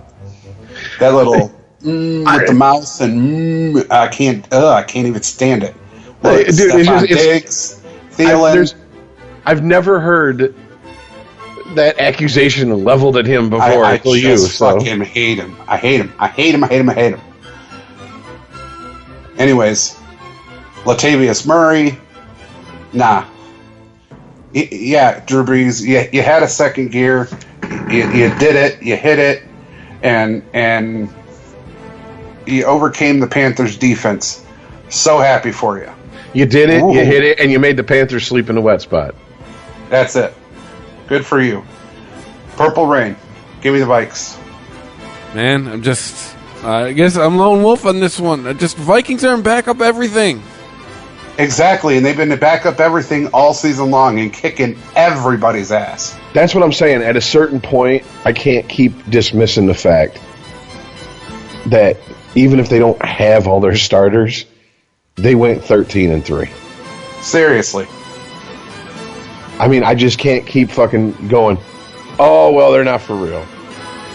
I mean, at a certain point, it's like, there's got to be something to them. 13-3.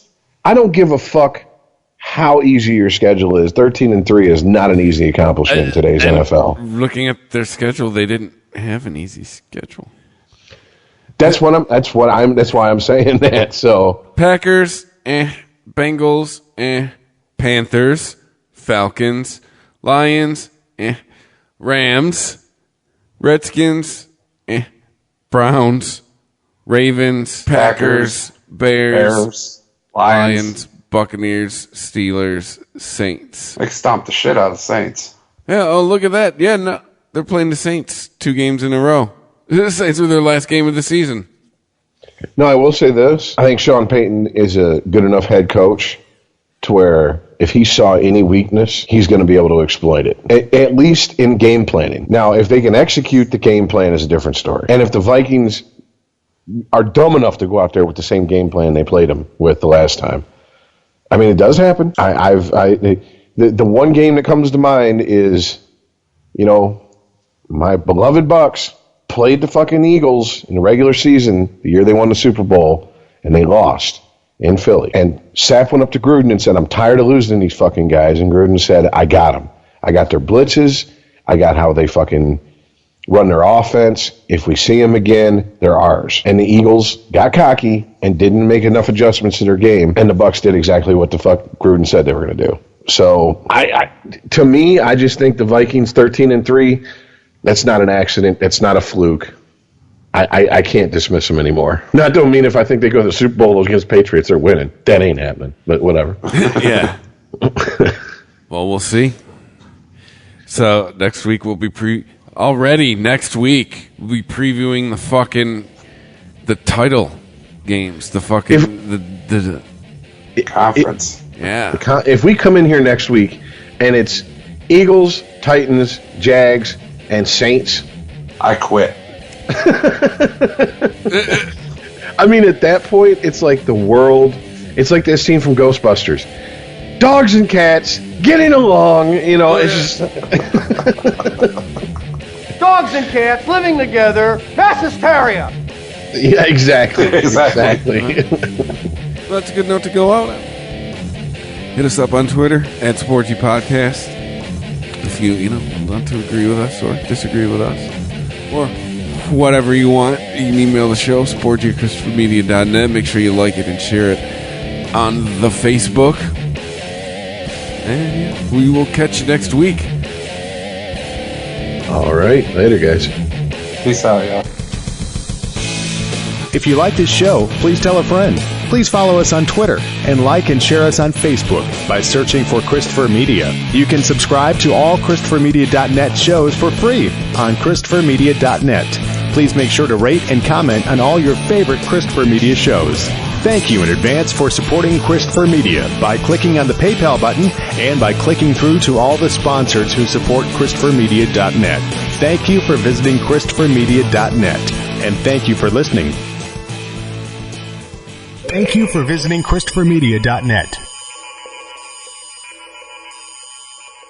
What makes Fairway the most unique market in New York City? We provide the best selection, period. 60 varieties of olives, 70 custom roasted coffees, 80 selections of fresh fish, 90 types of preserved pickles, 135 olive oils, and over 250 international cheeses.